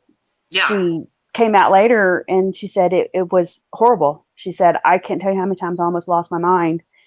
Just and always see, being. I think that's what happened to Andrea Yates. Now, I think she was diagnosed schizophrenic, but I think that 2 years or whatever they spent on that bus did her in. I really do. That's Rose just said it. Nomadland. I haven't even seen that. I'll have to watch for that. It's the story. I mean, it's based on a true story, and actually, one of the women who the story was based upon is actually in it. But I mean, it's like they're happy. They all kind of travel together, but the one woman, her tires got all slashed and she needed someone to help her. And it's like, what if that other person hadn't been there? She would have been out in the desert on her own. And you know, when times are good, they're good. But when you're left out there to your own thoughts, it's like solitary confinement. I think prisoners lose their mind because you're left with your thoughts. And I think Brandon said that they were talking about mushrooms. And then Bossy I says something haven't about, heard that. I don't. Brandon, where did you see that they were doing mushrooms and stuff? I think he Maybe. said that he posted it somewhere. I wish Brandon H would come up. Yeah, he's listening to his police scanner. I just try to look at it from all different aspects and angles. And I watched the body cam footage, and you know, of course you're thinking, oh, he's a jerk, he killed her. But then, you know, I try to be unbiased and look at all different aspects of it. And my gut feeling tells me that she did something very irrational, or they both did something irrational together, and she got hurt. And he came back and he's like, God, this is going to look bad no matter what I do. I need a lawyer. Vera, this is what I was going to say. They need to quit glamorizing this life on YouTube and Instagram, that this is so great to live in these tiny little vans.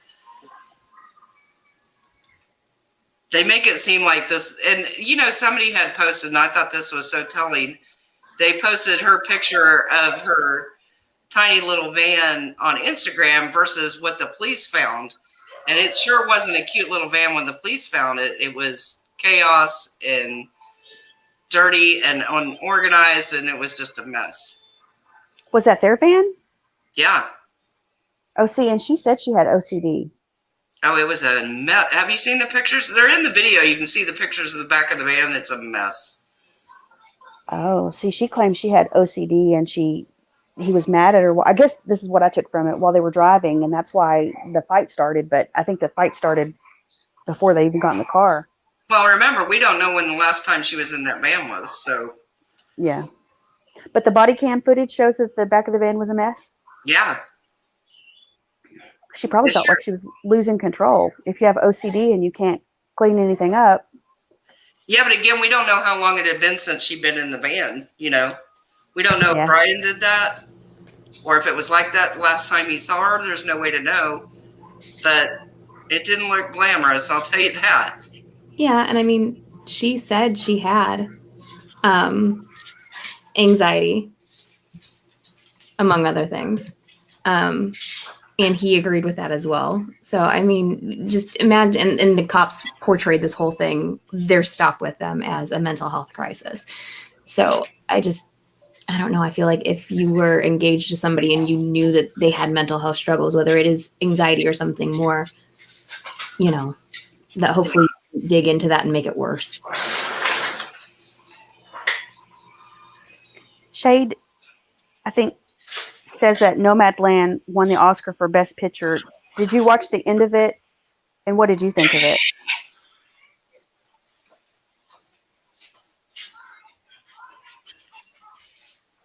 Yeah, they should be honest with their viewers about the struggles of Nomad life. Oh, I think it was very clear in the video, the struggles. I couldn't finish watching it. It started just kind of messing with my mind, like just seeing what they were going through. True. OCD, I mean, they were saying OCD comes in all forms. It doesn't just mean obsessively cleaning. No, the most common form of it is actually with intrusive thoughts.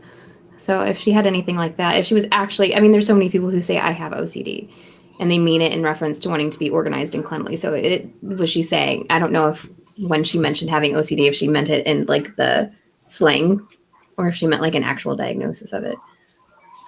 Yeah, because I think it gets bandied. I use it too. I say I'm OCD, and I mostly mean it joking around, well, kind of. But in the day-to-day world, OCD is typically intrusive thoughts and obsessed in that manner, not actually what we see portrayed on television as cleanliness and washing your hands a lot. See, I have like my own form of OCD with numbers. I can't stand odd numbers. Oh my gosh. I think I have this disorder where I've only heard about it 1 or 2 times, where because I have ADD and I have the type where you hyper focus on details, but I watched this story one time where you see things in color And like UK, Yeah. like odd That's numbers. synesthesia. Yeah, I have Yeah. that. And like the number 3 is always red, and I can't stand the number 3. But I that's a was reading form of about it. that the other day. Mhm. And like 2 is always yellow, and blue is for, where you hear things and you see things in color. Mhm. And I remember a lot of details.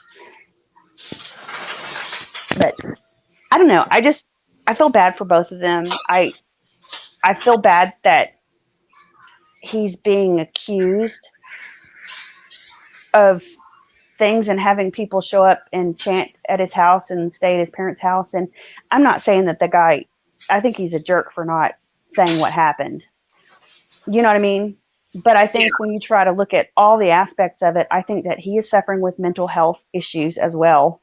I think he saw something very traumatic happen, or her missing, he could have played a part in preventing it. But what if she did something to herself, and a ploy to get back at him? I mean, some women are not innocent, and there may have been gaslighting. There may have been physical violence between the two of them, or he may have been violent to her.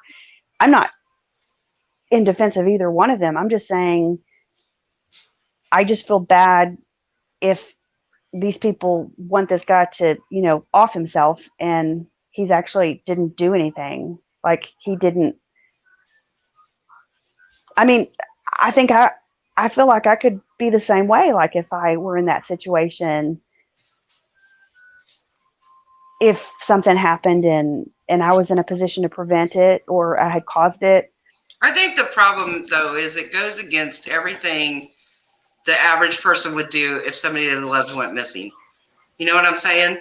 So for all of us, it's like, I would never do that. So why is this person doing that? Does that make sense? Even at the detriment to myself, even if, like, say he knew she hurt herself, killed herself, did something else, and then he just left, and he won't say anything. Like, Yeah, I think that's wrong. most of us, even if we knew, because of course, you're always going to be the first person under suspicion. It doesn't matter what happened. You will always, as the partner who was there, you will always be questioned first. But, I think almost anybody else would step up and say, hey, this is what happened. And yeah. But why drive? yeah. I mean, how many days does it take to get to the bottom of Florida? I mean, you're going literally from one tip of the continent to the opposite tip. Mm-hmm. And you're driving with those thoughts in your fiance's car. Yeah. And my thing too, because somebody a while ago said something about maybe she fell off, she fell to her death or she killed herself. That who leaves their fiance's body behind? Yeah. And drives across multiple states and multiple days and just leaves them there. Well, and the thing is, he never said anything. Yeah. To her parents or anybody till her parents started asking. Yeah, he initially came back like nothing happened until his family was like, well, where's Gabby? Yeah. But you heard that he flew back to Florida. Did y'all hear all that? No. Oh, yeah. He flew, like, I want to say in the middle of August, to Florida from Utah, wherever he was at, took all of their stuff out of the parents' house and put it into storage, or either took it out of storage and put it into the parents' house, and then flew back to her in Utah. And then a week later, they had the body cam issue. Yeah. So there's like a lot more going on. Yeah. Well, I know there was a couple theories on TikTok that he did something to her at Snake River, because that's where that TikTok girl picked him up and gave him a ride. By the way, the police have now said that was a real story. They have talked to her so many times they believe what she's saying. So I know some of the theories were that he flew back to Florida and his parents drove up and got the van and brought it back. Just one of the theories out there. Well, no, but this was before she even, I think there was. Before she went missing, right. Right. There was proof of her being alive after he flew back from Florida. Yeah, her family last talked to her on August 25th. Her mother last physically talked to her on the phone on the 25th.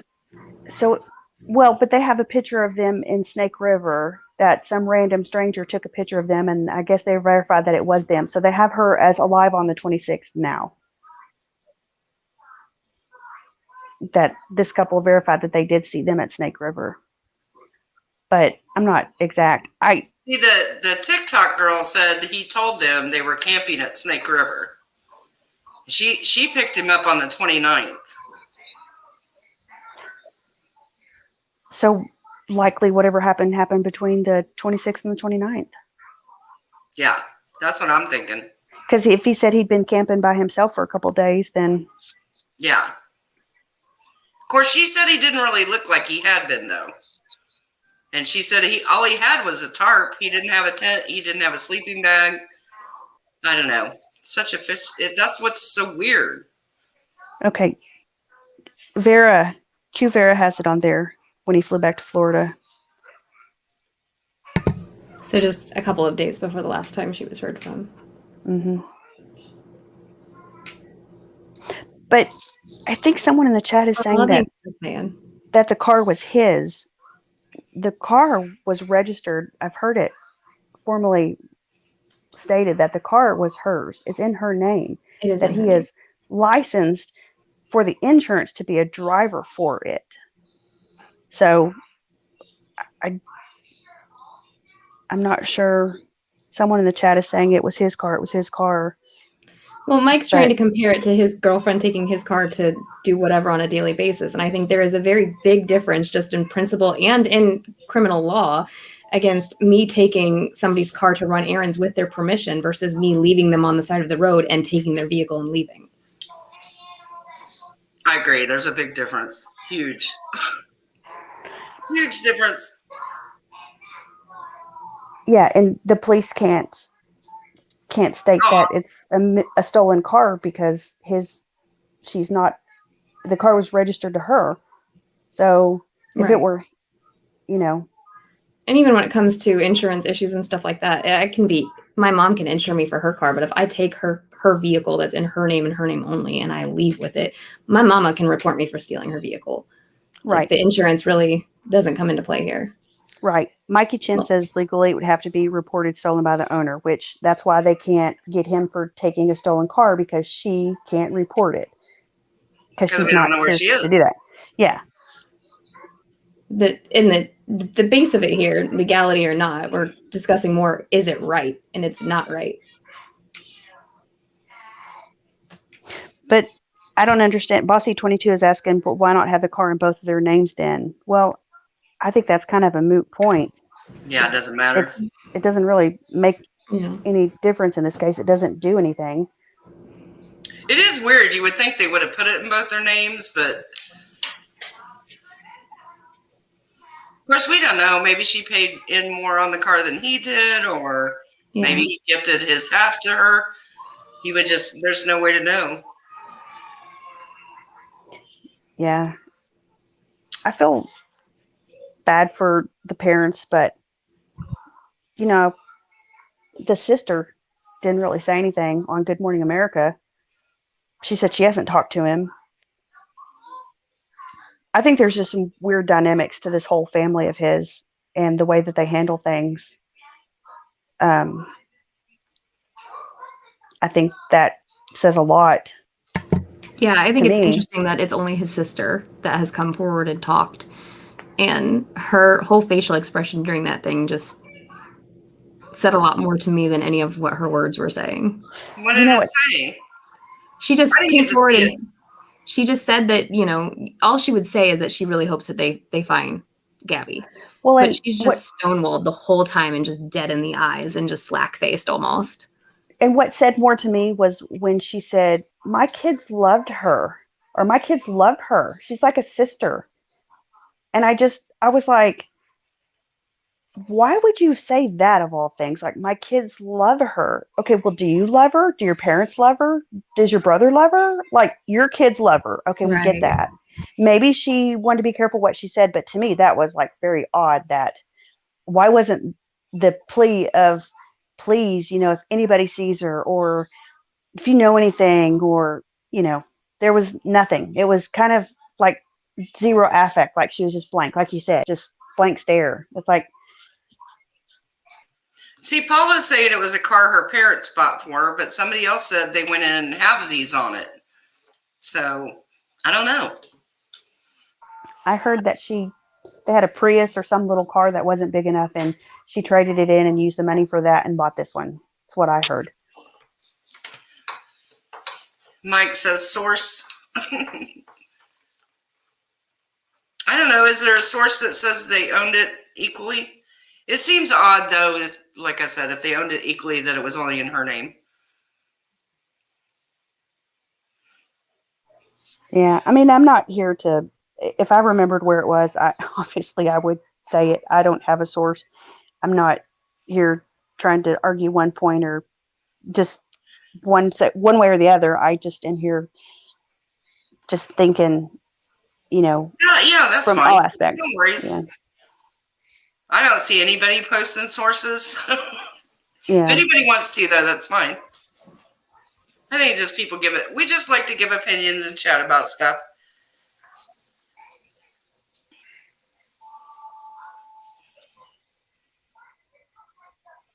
It has to be, well, nobody's saying, I have not said anything I've said as a fact, because I don't know. No, this is not a facts discussion right now. We're We don't have any facts. Yeah. The facts are that she's missing. We know he's alive and well, and he won't say a freaking word about it. Mike says, I'm just being open to all possibilities. I gotcha. Yeah. That's why I always say my videos are not facts. They are my opinion. But if I had facts, I would show them, but I don't. Oh, yeah. I mean, I agree, Mikey. There's people saying that there was a dead body found in Florida of suicide, and everybody was saying, it's him, it's him, it's him. And the police department tweeted out, no, it's not. Yeah, see, I figured that was false information out there. People need to not get so twisted up just because something on Twitter or Facebook doesn't make it true. So I figured that was a fake story going around about the body. I think anything that happens in Florida right now is going to be connected to them, at least initially. Yeah, especially anywhere in that area. You've got speculation no matter what, because look at this case. Nobody's talking. Well, then you go look at the Summer Wells case where they're blabbing every night, whether they're, on drugs and doing it live and saying half truths, and that's all speculation because you can't believe anything they say. So yeah, all this is speculation. I completely agree with the devil's advocate here that it is legally smart to tell you. Any police officer that you talk to will also tell you this, and any police officer's children have been told to never talk to the police as well. But in over almost 2 weeks now, that his lawyer and him have not sat down and put some sort of statement out, not even just a statement saying, that there was no involvement or anything like that. Just, that I'm so is sorry. actually odd. Y'all can hear my son playing. I'll close the door. I didn't realize that y'all could hear. It was picking that up. Hold on. They sound happy. Oh, well, The upside of having a toddler is she's in bed by 8. I love hearing kids, but I know when people could hear Carly's kids on here, they gave her grief about it. So I love hearing kids. But I get it if, they're trying to listen to people talk sometimes. I agree with Bossy. I completely understand why people clam up and don't talk. But I do think it's still weird that there hasn't at least been a basic statement from the laundry camp. And I agree with Bossy in that there would be things that he could do without incriminating himself. Even if he did something, that there would be something he could say without incriminating himself. I don't know. I don't know that I bought. Because who's the guy that, oh my gosh, what was the show he does to find missing people? And his son was killed. Adam Walsh, his dad. And he's got a whole website on what to do if a family member goes missing, right? Mm-hmm. And one of the first things he says is you keep their name in the media as much as you can, do every TV show you can, talk as much as you can, go and do everything the police ask you to do because they're always going to accuse you first, right. And just get through it. But if you want to find that person, you have to jump through those hoops and you have to keep doing it. Mm-hmm. And that's the only way you're going to find your loved one. That has always stuck in my mind. Mm-hmm. America's Most Wanted. Colleen's right. There you go. I couldn't think of the name. America's Most Wanted. He's got a whole website on what to do if your family member goes missing. Joe Walsh. And that's how I just so believe that. Mm-hmm. I mean, I get you have the right to remain silent, but if you're engaged to this woman, you're going to marry her and make her your wife, but you don't want to say where she is. I don't. Right. I think somebody else pointed out there's a difference between the legal right and a moral right. You have the legal right to remain silent, but that you expect us to not judge you morally for staying silent while your fiance is missing is ridiculous. Well, I think that his lawyer statement didn't they make a statement? His lawyer? Or was it somebody's lawyer? I thought it was his that made a statement. I know. Yes. Her family's attorney, like he was the one that said Brian's not missing, he's hiding. No, I think his attorney did make a statement and said, "We hope that she is returned to her family." That made me a little suspicious when they said she is returned to her family. Very good. And that to me was a little suspicious that he knows what happened or he has some idea of what happened, and he's should be morally obligated to suck it up and be a man and say, "Look, let me tell you what happened." But he's not. His other statement was whether or not two cases deserve to be linked will be determined at some point in the future was the only other thing that I've read from his lawyer. So his lawyer is not even denying that there's a link. There's just a bunch of legal non-speak, basically, is all they've put out. My gut just tells me that just being out in that desert, both of them having some mental health issues or possibility of mind-altering drugs or medications, or not having access to drugs or medications if they have something, for example, schizophrenia or some illness. She maybe have OCD. It just breaks my heart because while I think that, 20-year-olds can be very young, very mature, I sure wouldn't want my daughter going on a adventure like that at 20 years old, 20, 22, even 25. I mean, not in today's society. Yeah. I just think too that kids now are so much more immature than we were at that age. Because a lot of people my age, we were married and had kids by 20, 21. So yeah, but I do think today's 22, 24 is a lot younger than before. Yeah, they're more like it's weird because I feel like teenagers are older than they were when I was a teenager. They know way more about things than I did when I was 12, 13 years old.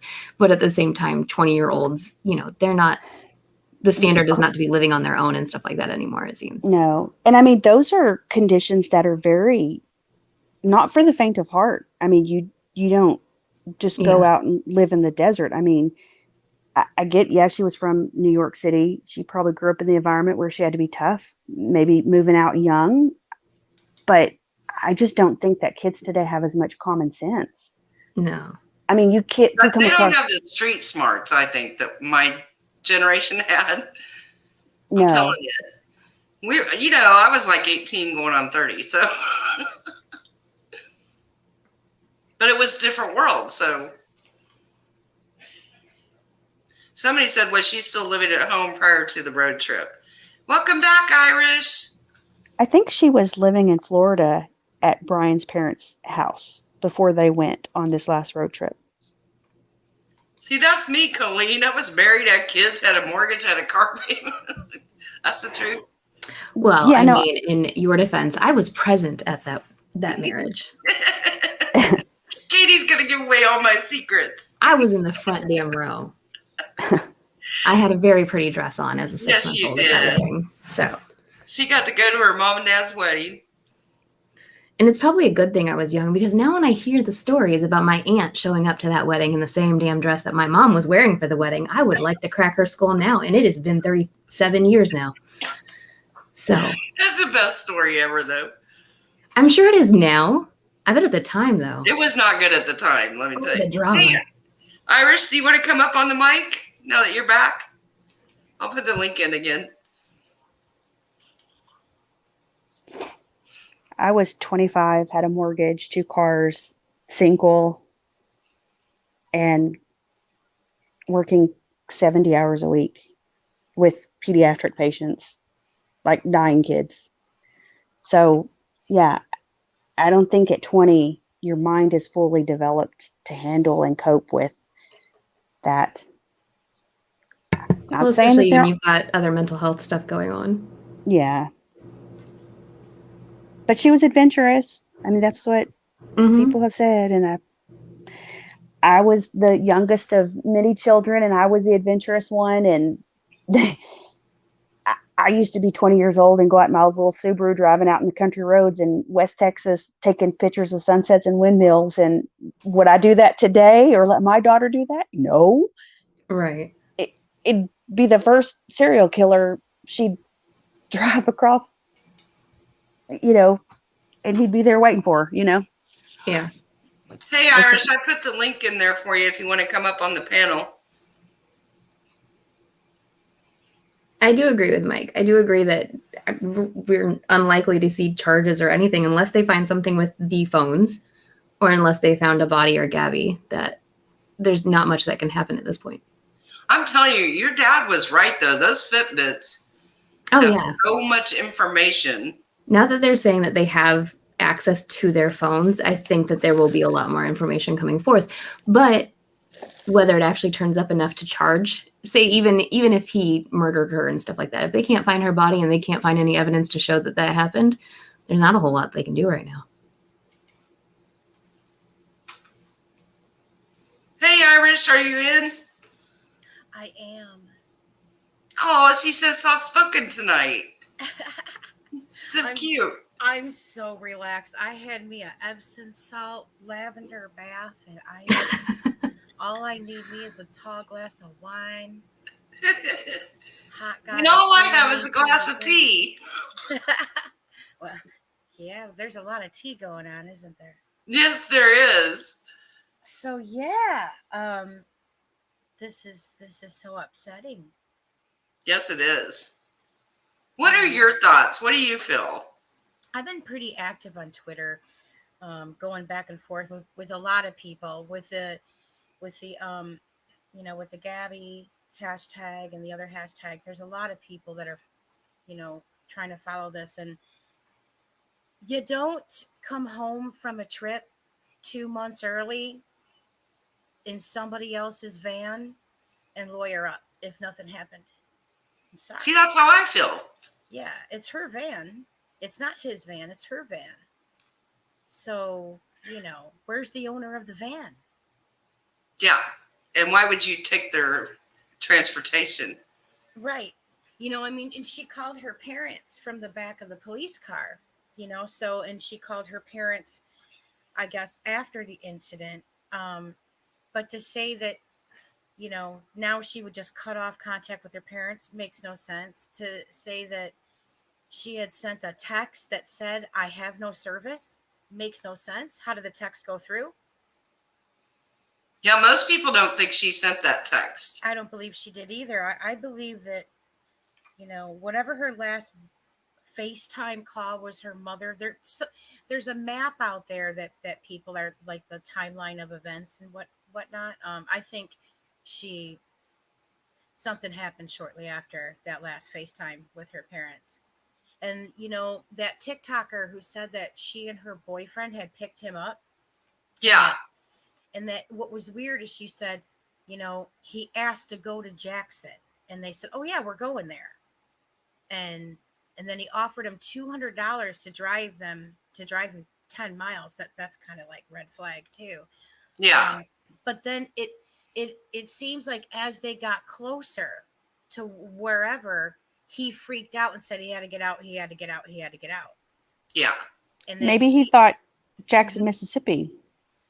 I don't think so. I don't know. I think he knew it was Jackson Hole. Well, it was only 10 miles. Yeah. Right, but $200 is a lot. So maybe he thought they were going further. I don't know. I was saying, Irish, I saw the police did make a statement because, last night I made a video on the TikToker and a lot of people said they didn't believe her. But the police did release a statement today saying that they do believe her, that they do believe she had, and they have talked to her. And because people were really giving her grief on TikTok saying she made the whole thing up and blah, blah, blah. It's understandable. I think tensions are like really high right now, but there had to have been somebody who could corroborate her story, because she said when he freaked out and said he needed to get out was a highly populated area where she said he ran up in between two cars and was talking to other people. So there must be other witnesses that, if he talked to other people and he hitched a ride, there must be other witnesses that probably don't know what the hell's going on. They may not know because they may be out there hiking wherever it is. But another thing that she said that was, a clue was, she said his backpack was empty. For someone who had been backpacking for, he said, a few days without his fiance, that she was back at the van doing stuff for their website. He had no tent, he had no supplies, he had nothing. So no phone. I don't know about that. She said he did not have a phone. This is also what's interesting. If you watch the incident, it's like an hour and 14 minutes, I think, when they get pulled over by the cops, right? And he's describing to the police officer, first of all, his demeanor is very, very odd. It's very that's what I said. Hyper. Yeah. He's very nervous. It was so bad. The cop asked him why he was so hyped up. Yeah, he asked if he's on medication. And then, and actually, it was an afterthought. He walked away, the officer did, to go back, I think, behind his truck to maybe call and get him a hotel. And it was like, wait a minute, let me ask him if he's on any medication. But the phone was brought up when Brian was asked by, the police officer, what happened between them two in regards to the confrontation that they had.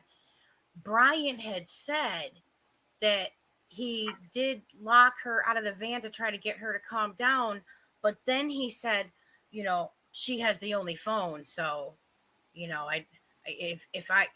said something along the lines of, if I didn't let her back in with the phone, I'd be screwed. So that made me think, wait a minute, they only have one phone on the trip? That doesn't make any sense whatsoever. So did a phone get broken? See, I was because the TikTok girl said that she never saw a phone. He never said he had a phone. But if you were trying to get away, you wouldn't want a phone on you because it would track you. But right before the police let them go, the cop said, do you want to say love you, whatever, blah, blah. And she said, just make sure he takes a charger with him so he can plug in his phone, or something about the phone charger. So yeah, that's what I mean. So he had a phone at that time, but then didn't have a phone when he was supposedly hiking. And I know she said he didn't look like he'd been hiking. He was way too clean. He didn't smell. Mike Chin, having a phone and having a cell service, a bill paid, are different things. He could have had a physical phone, but not paid the bill. I mean, I would think that if he wasn't driving a brand new Mustang, I would think that if they knew, they're going on this long trip from July to the end of October, they would have to have, phone service. Hey, Sadistic, we did talk about that earlier about people, she's saying that Brian was the DV victim in this. We kind of went through that earlier, but. See, that was an alarm bell. Mike just reminded me of that when I read his, because he does have a phone that was in the dash cam. And you're right. When I just remember that when they had him take his backpack out of the back of the van, because they were going to let her take the van, and they were giving him a ride to a hotel, motel, whatever it was. He had showed him something on his phone, I don't know what it was. Maybe it was his phone number. I don't know. But he did take his phone out of his shorts pocket, I guess, if you will. And was, yeah, so he did have a phone on him. I don't know. I agree. Yeah, I mean, the police did say that she was the aggressor. There were witnesses that had, you know, that there was definitely a physical altercation. Definitely. I don't know. I mean, I'm looking at who came back and who didn't, and I think The it's safe to say that she would contact her parents if she was able to. the channel that I watch, Duty Ron, he's a retired police officer, and he's pretty factual. He doesn't like to put stuff out that's not true. Yeah. He said tonight that he had a couple of people that were pretty responsible tell him that the police had gotten both of the phones and that they believe that's what they took out of the house in the brown bags last night. They had his phone and her phone, and that now that they had those, they were going to get things moving. See, I thought maybe they were getting something for the scent dogs. I thought they were going in the house getting some belongings of both her and him for the scent dogs. The first time that they went in the house, they took like charger cords that they got out of the car. So Yeah, I couldn't see what they were getting out of the car, and you know that was very concerning to me that they even touched that vehicle without wearing gloves. right, I thought about that too. I mean, Someone said that on the police scanner they were going to tow the car, but I think that there were 2 or 3 stations that I was watching on. It was really clear on one that it was like cell phone charger. You could see either that or like computer charger cords. They looked in the trunk and then someone got one out of the back seat. They had like 2 or 3.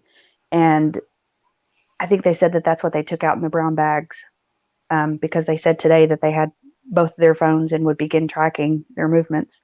I don't know. Yeah, they don't have the phones, but they have access to the data. We showed that earlier on a screenshot. Where was that? Was that on a Twitter? Yeah. Because they can get access to the phones with a warrant. No, I'm just saying they don't have the physical phones, but they have access to the phone data. That's what Mike was saying. I think they would have already gotten that with a warrant like a week ago or 2 weeks ago. well, hers, yes. He does have rights, you know. I mean, I know, but he does have rights. So, and now that he's technically missing, well, now they can. Now he's a missing person. I don't understand. I don't understand how he wasn't being watched. I don't understand. That's what I said. If he's a person of Interest. why wouldn't they have brought him in to question him, lawyer or not? I mean, what kind of money does his family have? Well, I said he should have been under police surveillance because he was a person of interest. They do this all the time. Like I said, they did it to Letitia Stausch. She was under surveillance. I can't believe they weren't watching him. Yeah, I would think that they would have already gotten a subpoena. I mean, even her parents could have requested her cell phone records. If she's a missing person, they could have. Why would they just now request it 2 or 3 days ago? Mike, I showed the screenshot that shows what you're saying. I believe that. I was agreeing with you, Mike. It's not that easy to get a hold of a phone carrier and just ask for records. Like there has to be a warrant signed by a judge. They have to protect their company. They have to protect the privacy of their customers. So there has to be a warrant signed by a judge to get. Yeah, but it's not hard to get one. I've been down this road. I don't know about that because I have personal experience. I'm not going to say how. Well, I'm not going to say how, but one day I watched our local police call and get all the information on somebody's phone and get GPS within 5 minutes. Yeah, it's not that hard. I'm not going to say They how I didn't have know a or judge. They didn't have a warrant. They had nothing, and mm-mm. they had it in Yeah, 5 minutes. yeah. I mean, if they Now, want I to do don't it know. right, they would have a warrant. But did they, in that case, did they have a right to believe that whoever's phone they were getting the information from was deceased? No. Right. So we're talking about a court case where the I's have to be dotted and the T's have to be crossed, which is why I'm very confused that they touched a vehicle without having gloves on. They No, are I wearing am gloves. too. They wear gloves when they pat you down. When they pull you over, Mm-hmm. they're wearing gloves. So it was very odd to me that it just, I don't know. That's not true, Sadistic. He was a person of interest. You don't have to have a warrant to watch somebody. They watch people all the time. Mm-hmm.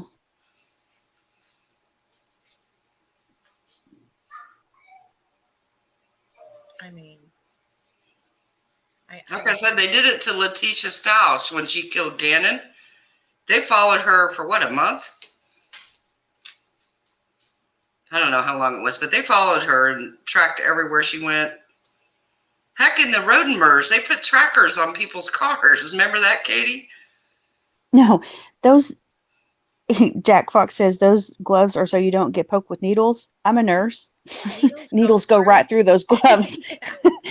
They will rip them suckers wide open. Yeah, they protect you from getting fluids. They don't protect you from needle pokes. And if it's the car of a person of interest, you would think that now that they're missing, in case there's foul play, like you would, Yeah, you think they'd want to preserve it. Yeah, yeah. Jack Fox, I wish there was a way to prevent needle sticks with gloves. Unfortunately, it's just not the case. You can get stuck putting a syringe in a needle safe container. See, I've seen that too, Paula. I don't believe that they really saw him, but that's just my opinion. I don't think that was him, but I could be wrong. Mute my mic. I didn't hear that. I know that there was somebody, there was a neighbor that allegedly saw him walking barefoot behind the house. Yeah, with that real grainy picture. Yeah, that really heavily pixelated picture. Yeah, I think that was kind of. See, that's what I said, Irish. In this day and age, how is anybody taking a grainy picture like that? I mean, you got to have the shakes real bad. Or you got to have a 1998 phone. I don't know. Come on now. Flip phone. Yeah, they're back using the flip phones. See, that's why I don't buy into a lot of stuff like that. But we can't ignore that 2 left and 1 came back. Yeah. In a vehicle that he didn't own 2 months early. And they've obviously pinged the cell towers, out there to say that she never made it to Wyoming. Deep fakes, right, Shade? Right? God, this is so gut-wrenching because there's I had screen capped a couple things during the police interview, and one of them was just gave me the creeps, where the police officer that stood behind, that was wearing a mask, that was just talking to Brian, made a gesture with his hands like choke, and I was like, wow. Like what? Like choking. Oh. Like put his hand. It was crazy. I screen capped it and sent it to Illuminati. I was like, look at this shit. Like, oh, is he looking into the future? I don't know. I just feel like Brian. That's creepy. I just feel like Brian and her got into it, right? And that. Yeah. And like, he almost. I don't know. He would say something like, "Who would believe you? They all think you're the aggressor. Who would believe you?" I mean, he seems to me in that police interview very immature. What 23 whatever year old when the officer tells him to sit on the curb says, "Crisscross applesauce." Yeah, that's weird. Yeah, very adolescent, immature, childish, very jumpy. Even like the cop said it, like you said a couple times. Like, why are you, so hyper? Oh, I saw the police lights. I get excited, and. Really? You got excited? That's why you sped up? And the cop had to speed up to catch up to you? I mean, They had to have ran him. They had to have ran him, and he didn't have any priors. So I don't know. Katie, who are you talking to? You. I texted you. The baby woke up and I had to Oh, okay. No, I was talking in the text you put, honey, I'm home. Yes, I didn't want to like interrupt and be like, I'm back. Oh, okay. Tell me what's happening. I was just like, Welcome I'm back. Thank you. If anybody wants a toddler, I will take the highest bidder. No, you be giving my baby away. Well, now sadistic, they do have a reason to believe he's in danger. So Oh, they do? Well, yeah, he's missing. Oh. And then there were people talking about when I was all upset about the no gloves, looking at the vehicle. Somebody was playing a word salad with me going, well, it's technically not searching. I'm like, oh, okay. So they walked by with folded arms and glanced into it. What are you, high? What are you smoking? Hook me up with your dealer. Somebody had said, oh, I think this is what I found funny. They go, oh, they went in there to retrieve the licensed and registered firearm that they own. I go, really? They didn't take any pictures of it? They just reached straight in there, crawled over and go, yeah, okay. It's like people on the internet, like sometimes you just need to observe. It's in there somewhere. Crazy people in my mentions with their crazy theories. It's like, oh, come on. We're kind of losing you, Iris. I can't hardly hear you. Oh, I have my There you go. I have my mic turned down a little bit because I know that sometimes my voice can be overpowering, because it's me. I have a voice that carries. It just is what it is. Sadistic biscuit. He's still an adult. He could just say he left. They don't have the authority to take him home if he doesn't want to go. No argument. I'm just saying it doesn't look right. Well, he left right after they took the van. And then his parents got a hold of the police department and said that they wanted a couple things out of the van. And then Brian dips. And that was Tuesday, right? That was the last time they heard from him, yeah. Yeah, I can't specifically remember, but this is now twice that this dude has, first he came home alone without the van owner, and not like. I get people trying to play. A lot like you, Katie. Oh yeah. Yeah, shade. There you go. Like shade says. And see, the dog agrees with shade. It doesn't pass the smoke. Was that Savvy? Kyle, so. Oh, okay. Is that your cat, Kay? Yeah, that's my cat.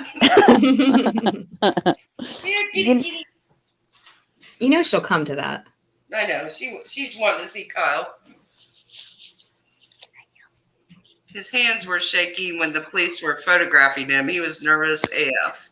I mean, I'd be nervous even if I haven't done anything wrong. Has anybody been in that situation? Like somebody accused, even if you're not accused, you start thinking to yourself, did I actually do it?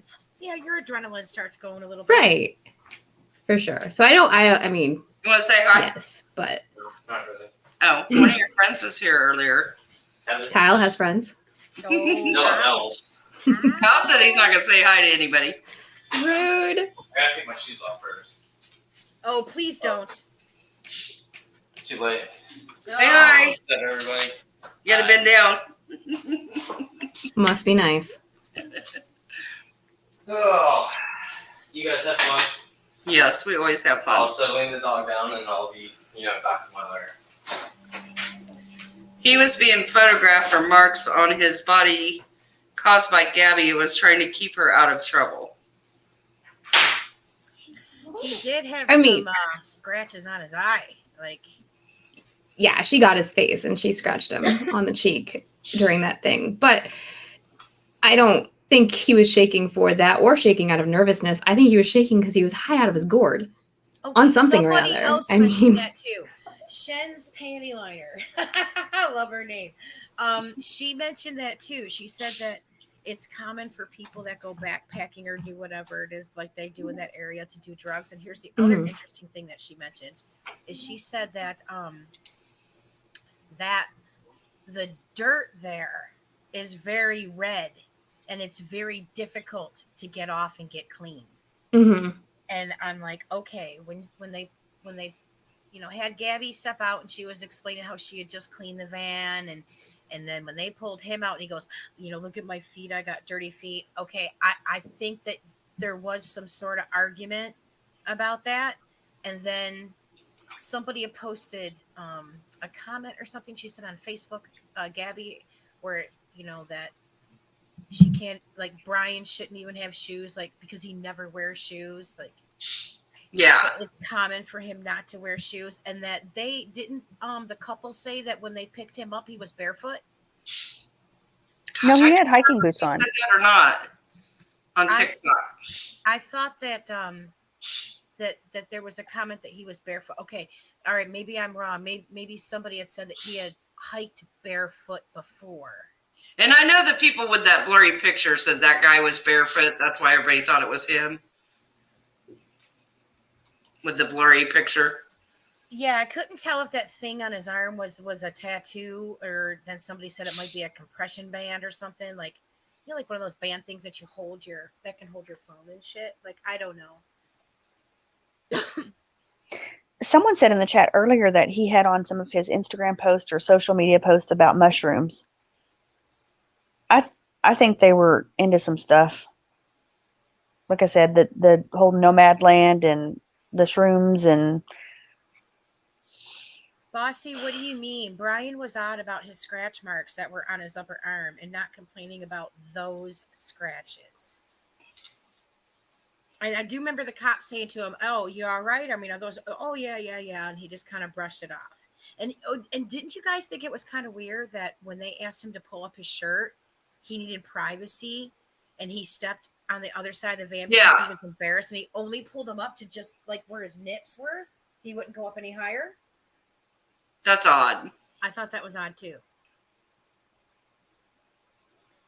A lot of people are just convinced that drugs had something to do with this. I didn't get that feeling, but I could be.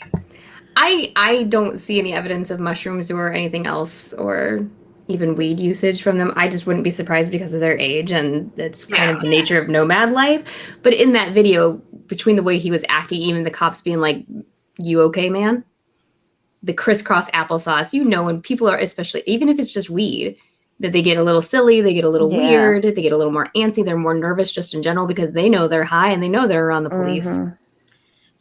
The whole shroom thing, it really bums me out because I have been given shrooms many times in my life. I don't care who's listening, FBI. I don't give a fuck. It never did anything to me. It's such a disappointment. I did them like a million years ago when I was young, and it didn't really do anything to me either. I'm 157. Acid was my thing. Okay, you give me a couple hits of acid, you go to a Monsters of Rock concert where there's Billy Idol and Alice Cooper, oh yeah, absolutely.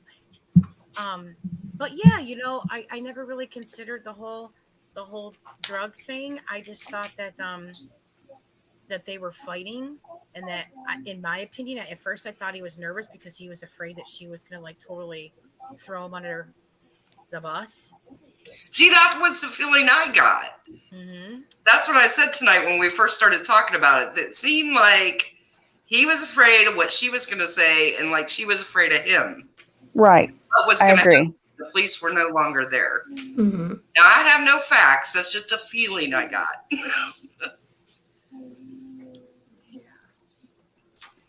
She seemed terrified in the van. I think she seemed hysterical to me. Maybe terrified, but I think she was a little hysteric. Okay, and then somebody was tagging me on Twitter saying, "Hey, have you looked into the other couple that got murdered?" And I'm like, "What are you talking about?" And they sent me this article of that couple of women that Right.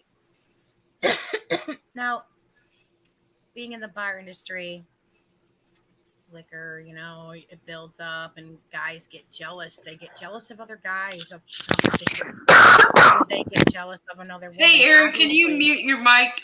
I'm trying. It won't let me mute. I may have to jump down because I've tried to cover it. I've had to cough 2 or 3 times. So Sorry. can I just go ahead and leave? Because I Yeah, can't stop coughing. whatever's good for you.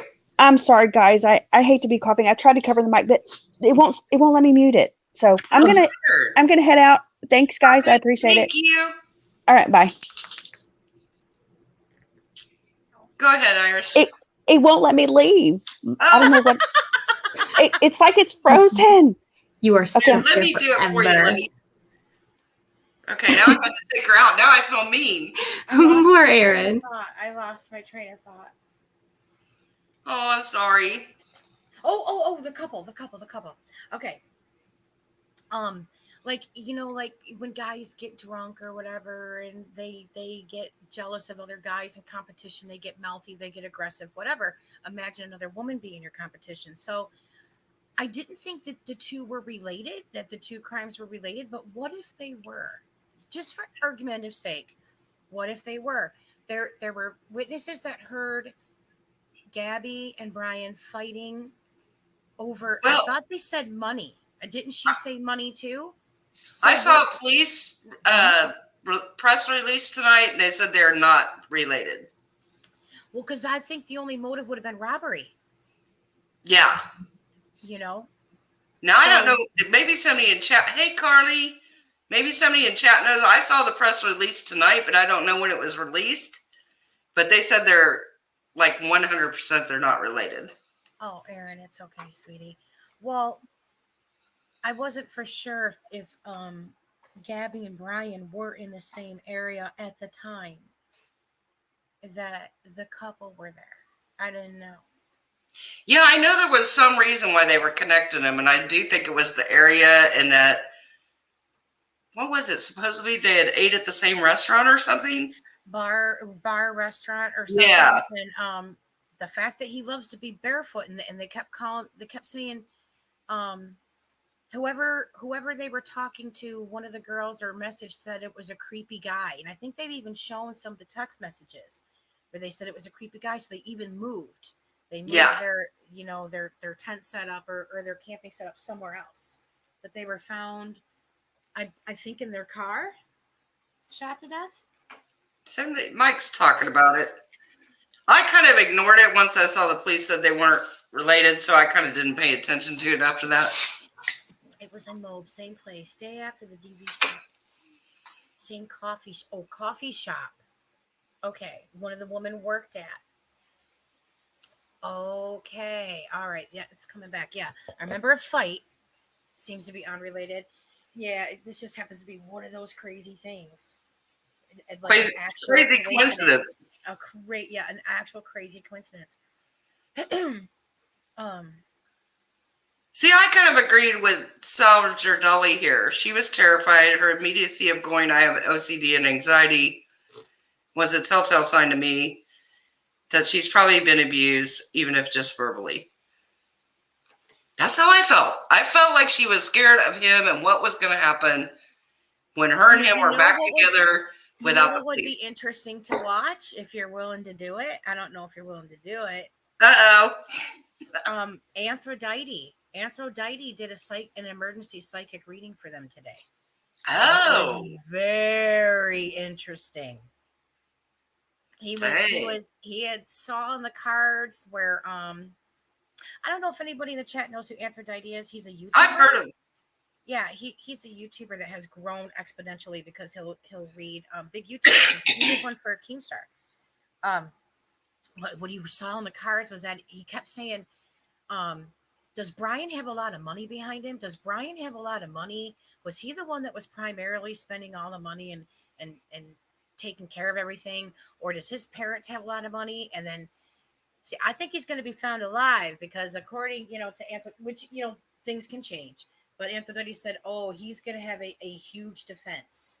They're already building a huge defense. I'm like, okay, well, that means he's going to be found alive. And then he saw in the cards that he goes, I see them fighting a lot about the van. He goes, was the van constantly breaking down? Was it like an electrical issue or a battery issue? But there was something constantly always breaking down. It was a source of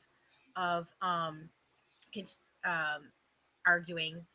And then he said something like, she, meaning Gabby, doesn't follow through with a lot of things, and it frustrates him. And then the way that he was seeing in the cards for Brian was that Brian is very controlling and very bossy. He did say that there was See, that was jealousy. a feeling I got about him. At first I thought he was just kind of like a very, very immature. Like I felt like she had to be his caretaker because he was that mentally immature. Because this is what's interesting too.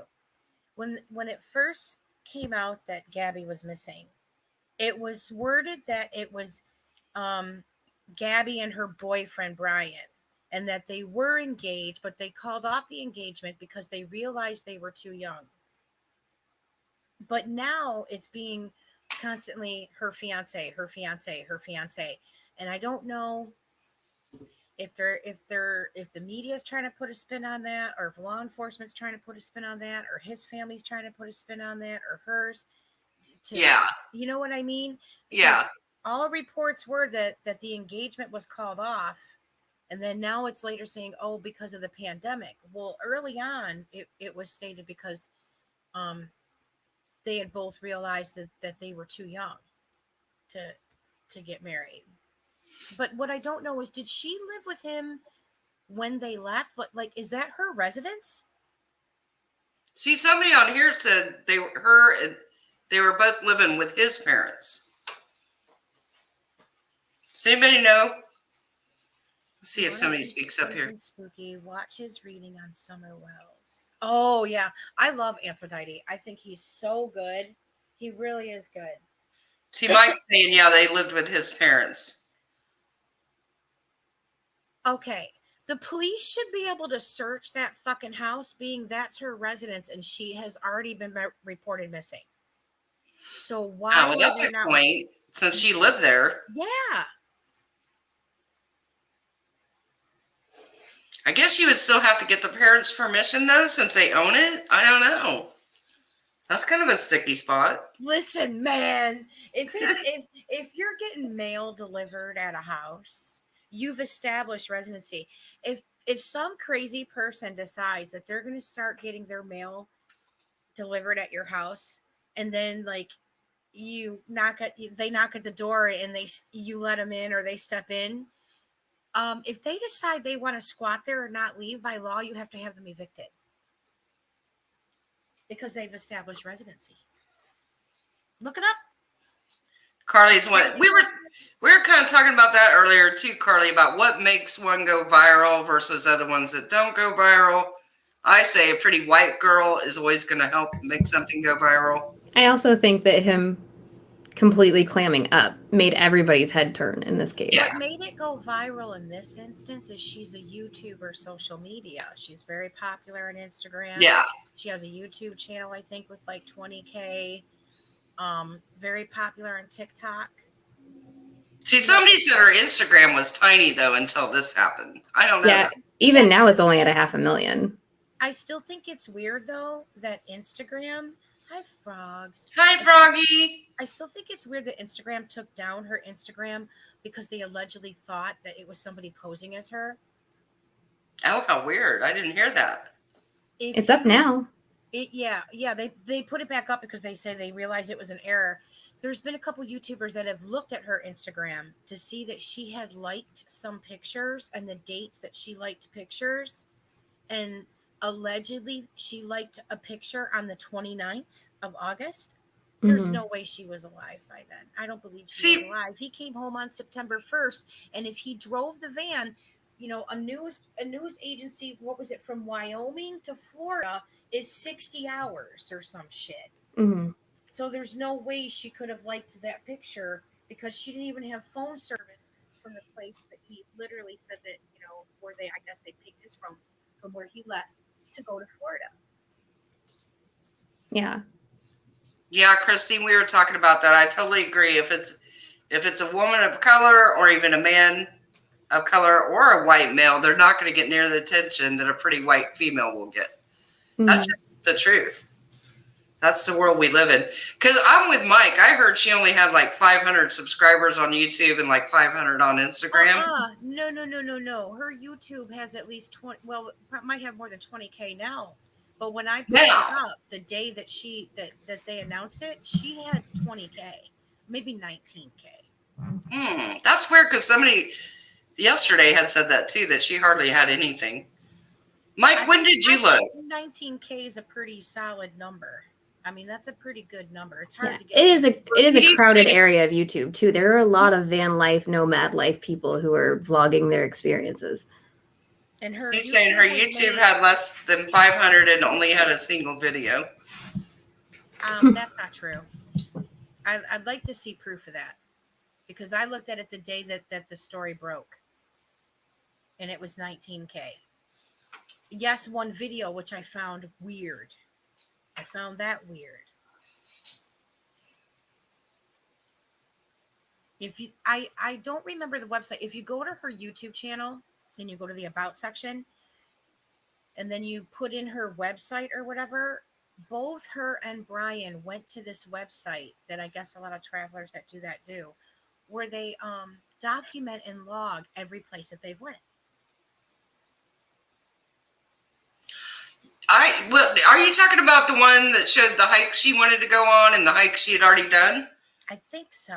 Yeah, because I was looking at that. Somebody was talking. Those last hikes she had on there are exactly where Brian was picked up by the TikTok lady when he was hitchhiking.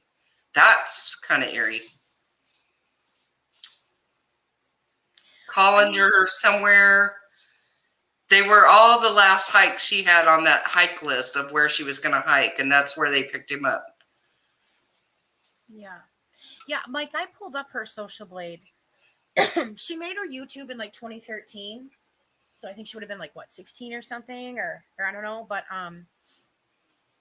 it didn't show any videos being deleted, which it would have by now, because even if you give it 72 hours, let's say, it would have showed some red if anything would have been privated or deleted. It doesn't show that. It does show a significant growth from the time that she was reported missing, which I think it starts at September 12th. Because she was reported Yeah, missing that's what on he's saying, September though. How 11th. would you get 20,000 subs if you only had one video? That would be pretty hard to do. Yeah. Her Instagram apparently only had 12,000 followers before this blew up, which really Listen, it's my goal isn't to much. get to 1 million subs and get a million plaque button without any goddamn videos. I'm just saying that is my goal. Hell, Irish, I'm just trying to get to 4,000. That is what I'm on this platform for. And poor me, just trying to get to 4,000. The My road to video 4,000. will be a 5-second viral video of a thumbnail with the plaque. That's all it's There gonna you be. go. No audio or anything. The title will be just a period. Hashtag got it. And that's it. If the channel is small enough and not being watched, Social Blade doesn't keep track. Yeah, the dormant channels, it still kind of keep track a little bit though. I don't think it's a hoax. I really don't. I think it's gone on too long to be a hoax. I don't think there's any way Gabby could have disappeared for 3 straight weeks without somebody having seen her, known where she was or anything like that. I don't think it's possible for a 22-year-old.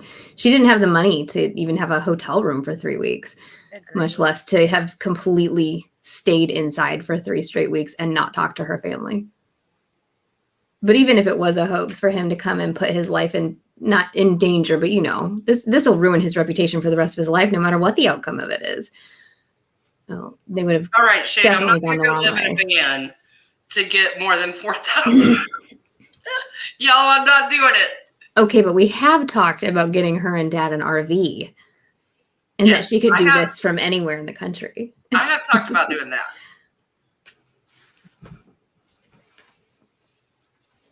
Big old satellite dish on top. Oh, let me go look, Bossy. You guys talk amongst yourselves. I'll go look. See if I can get it.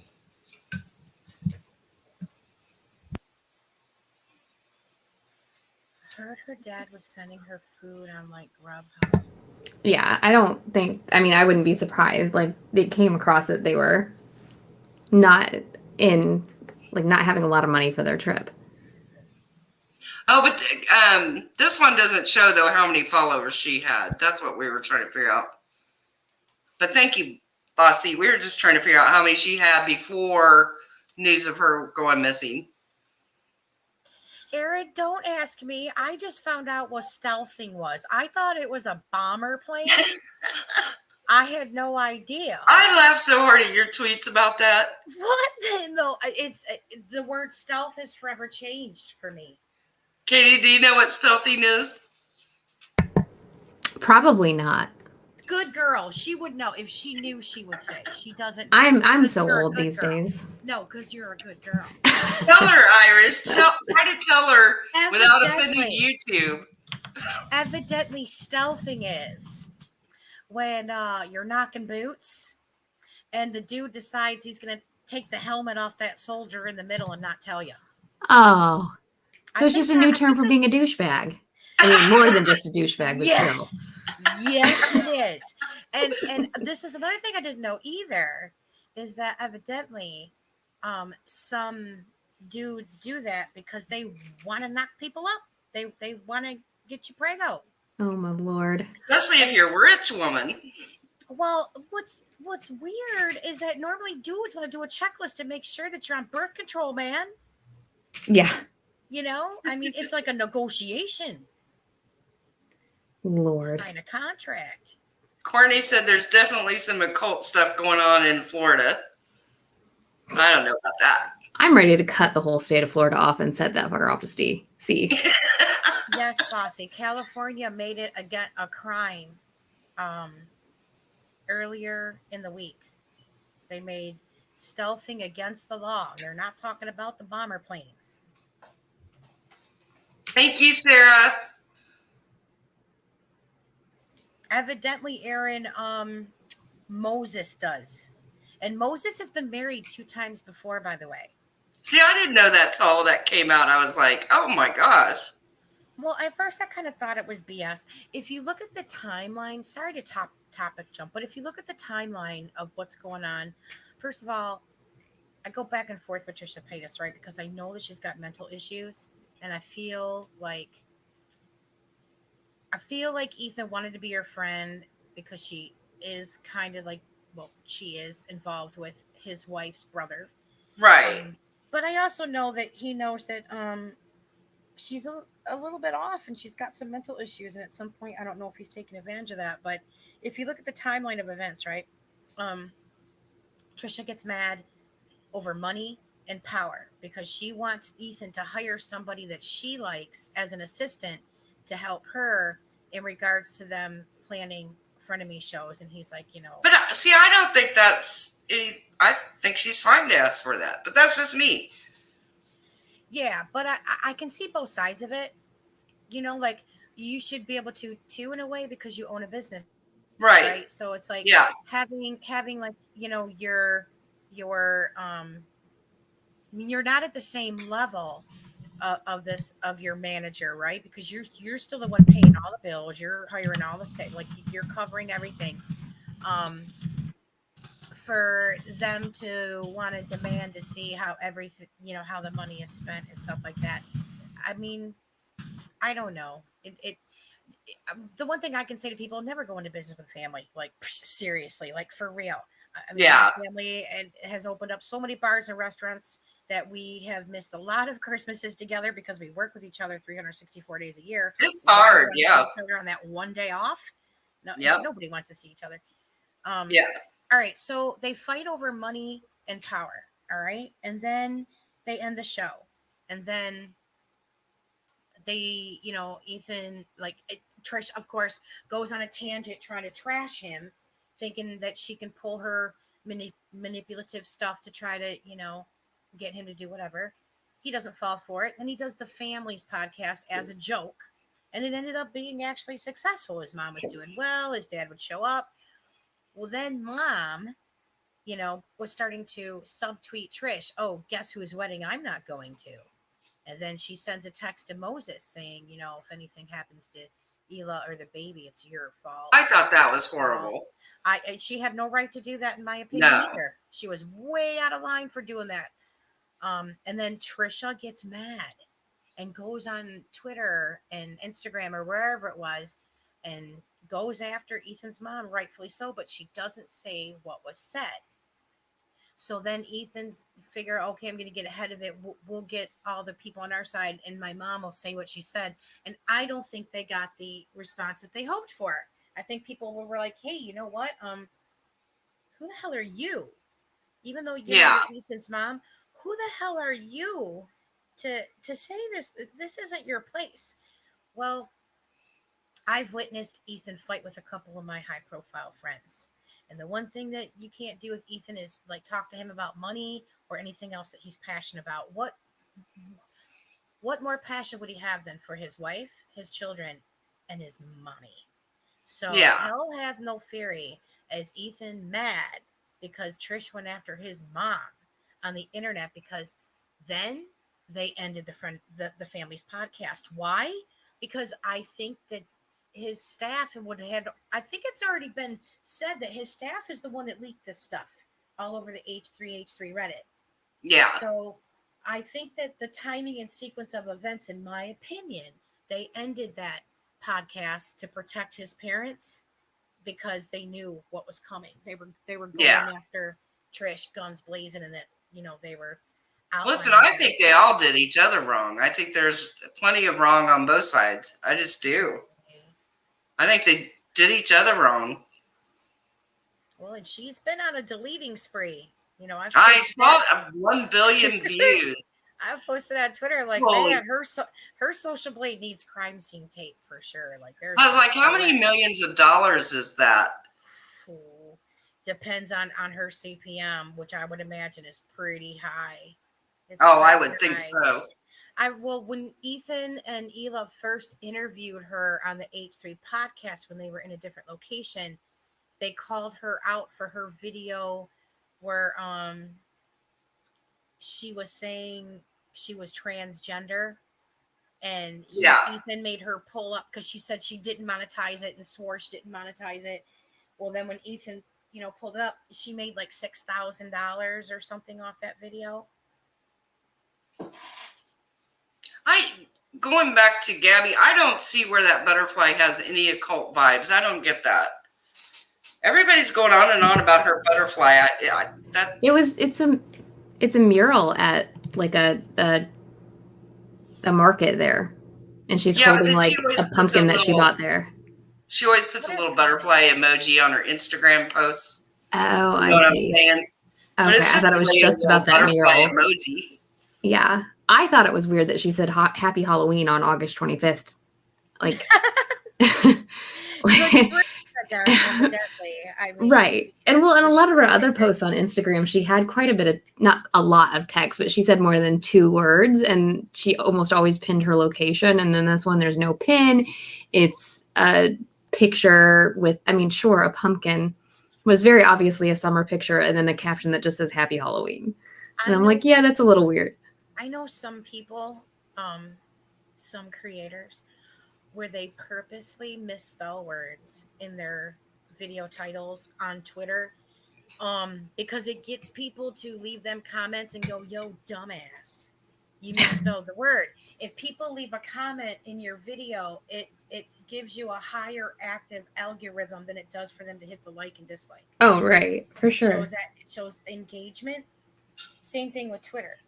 It pushes your tweets up higher in everybody else's notifications or news feed. So I do know people that do that on purpose as a business tactic. I know it's weird. I know.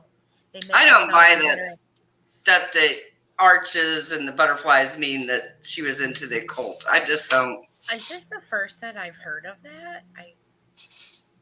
Whatever. Okay. I don't know. I just think that she's finally hit a point. Because see, here's the other thing I have a problem with, is that Ethan waits 8 months 8 months to take down a video where she said and named the teacher for allegedly doing all this Yeah. stuff. He doesn't take it down until Right. after. See, that was suspect to me too. And then to bring it up on Twitter, and I felt like it was him getting back at her. Oh, 100%. Yeah. I think what they actually wanted was to not only get back at her, to get the views back up on that, because I think it was like episode 17 or something, to get the views up, because Ethan Klein is greedy. Well, and I think he's stressed out with that lawsuit and spending a lot of money on that, and got a baby coming. I mean, I think him and Trisha, they both like money. They like making money. They like YouTube money. They don't want anybody messing with their money. all right, but Kay, right? You have a smaller channel, smaller than H3. Oh, yeah. Even not to live stream and broadcast a live event that's a paid event. Oh, yeah, yeah. We can get in trouble for showing paid events in our bar. All right. Like, Oh, yeah.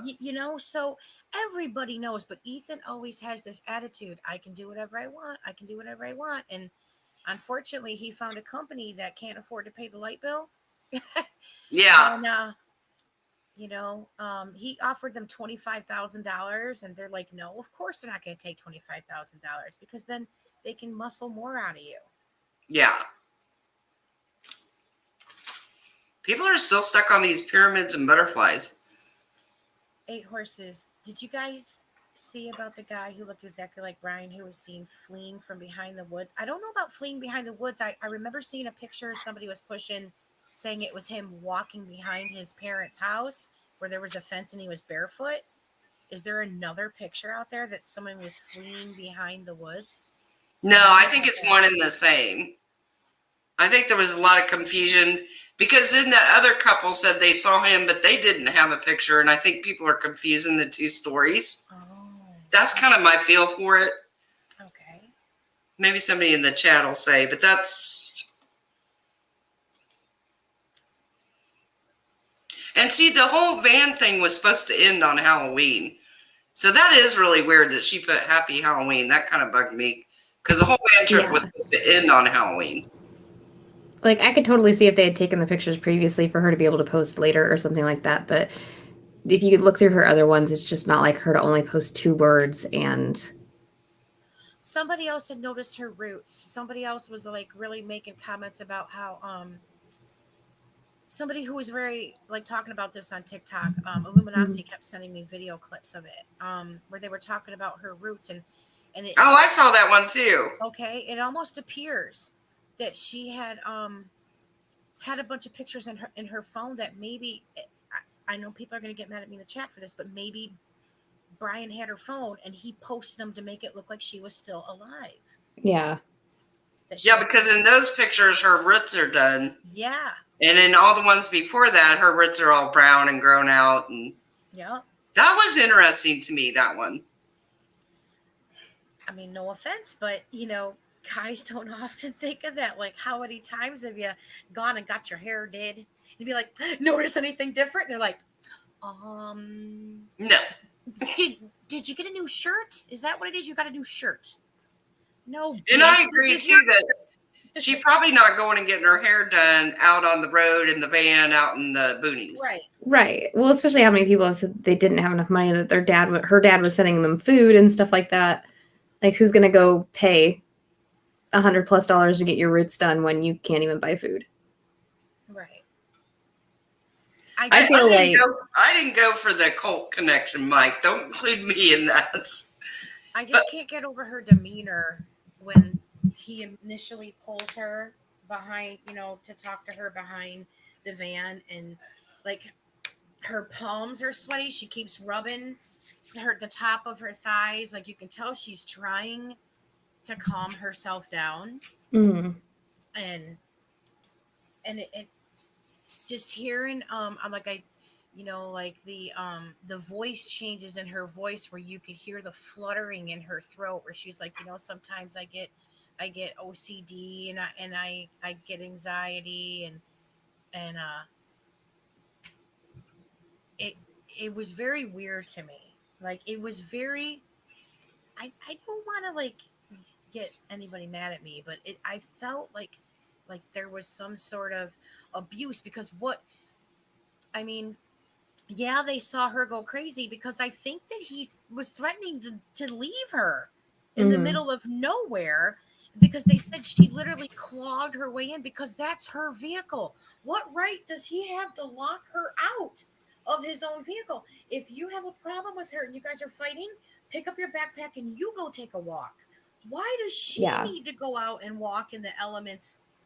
Why can't she calm down in the air conditioning of the van and you go take a walk and walk away? Yeah, I agree. So we don't know the events that preceded for the witnesses that I believe witnessed what they witnessed, because, you know, both people involved cooperated what they had said. But we don't know what happened before that. Mike says he thinks they were afraid of each other, bailing on each other. I could see that too. Yeah. You both start threatening each other with it, especially at that age and when you're wrapped up in the drama of a young relationship. That's true, Shade. Why offer, if they're fighting over money, why offer the person $200? It's like, hey, yo, man, you get me over the state line. Here's $200. It's only 10 miles. That's all right, man. Here you go. Like, why? Like, but the TikToker did say that then he never mentioned it again. So that's kind of weird. She said like he offered him $200, but then it was never brought up again. And then he wanted to pull over and get out of the car. But I don't know what that means, that it was never brought up again. Like, was it never brought up again where they agreed to it and he didn't give it to him? Like, I don't know what that means. She said because she was trying to answer people's questions on TikTok, and she said it just never got brought up again. When he first was when they were first talking to him, he's like, hey, I'll give you $200 to take me to Jackson. And then once they got in the car, nobody talked about the 200 again. Then when she said, we're going to Jackson too, and then he was like, okay, pull over, I got to get out. So then the 200 never came up again. Sadistic Biscuit. If Brian was attacking Gabby and locked him out of his vehicle, would you have an issue with that? It depends. It depends. Are they in the middle of the desert where this happens? Yeah, I mean, I think honestly, yeah.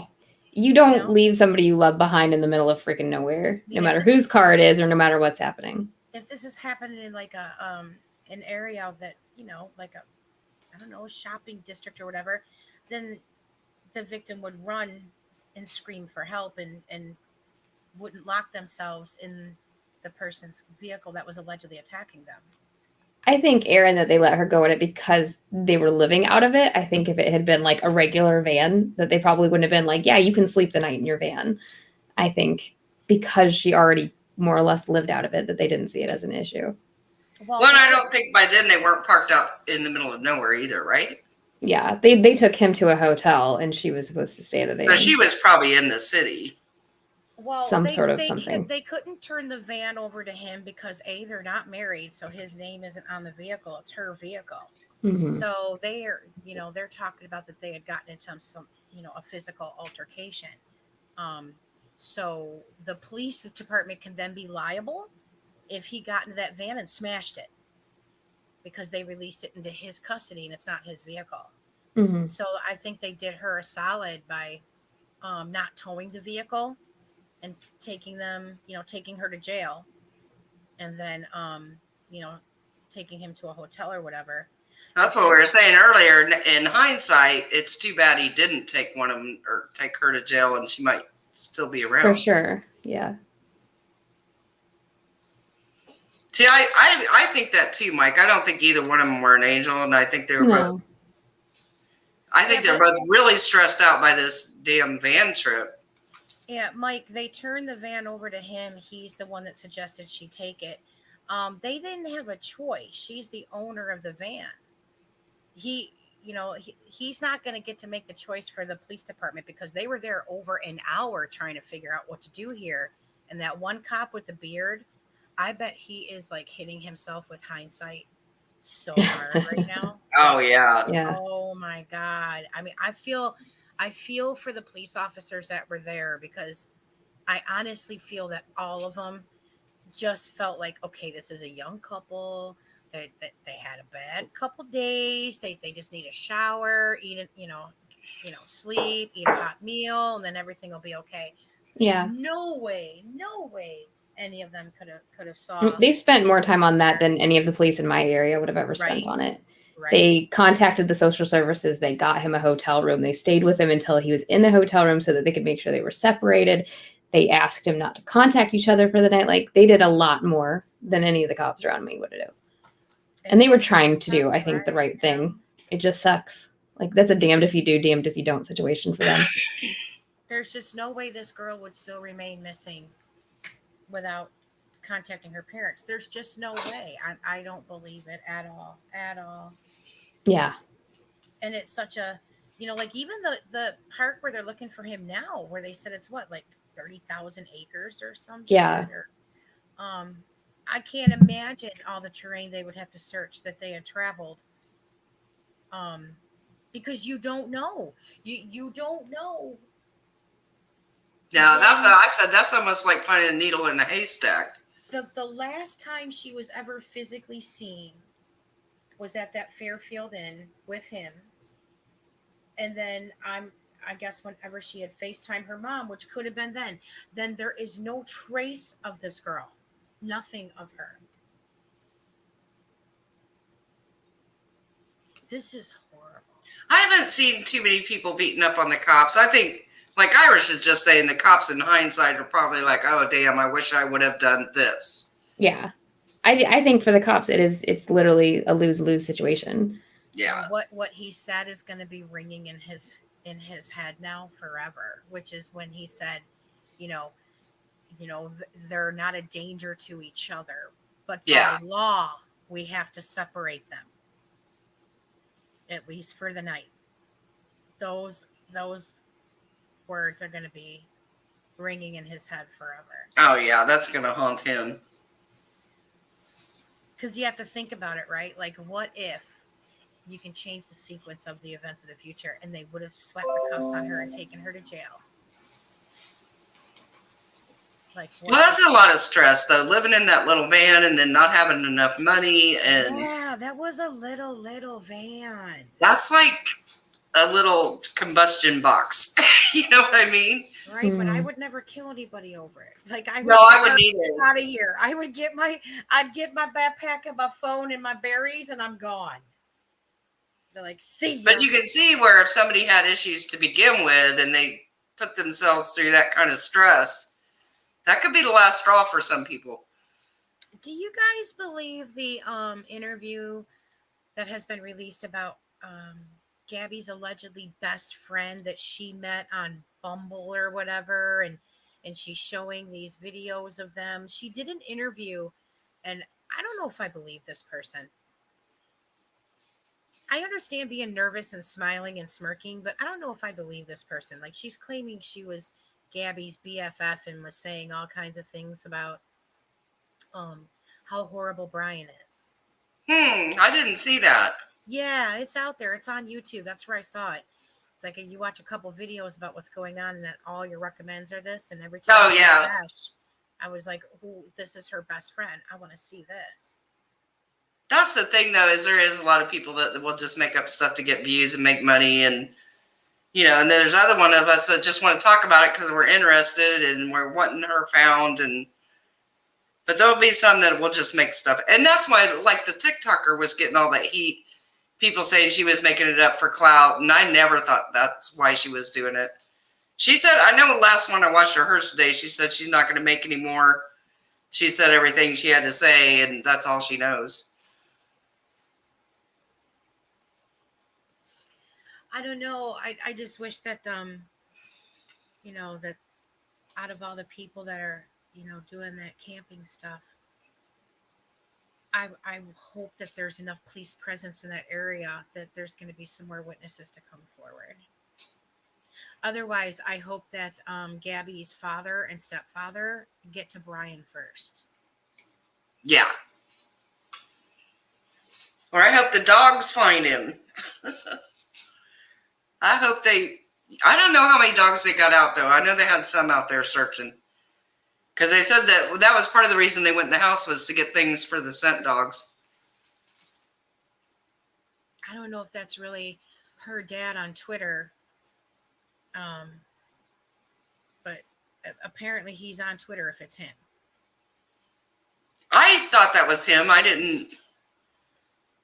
People can be so sick. But yeah, you got to be careful. Yeah. Well, guys, I think I'm going to wrap it up for tonight. It's probably my bedtime.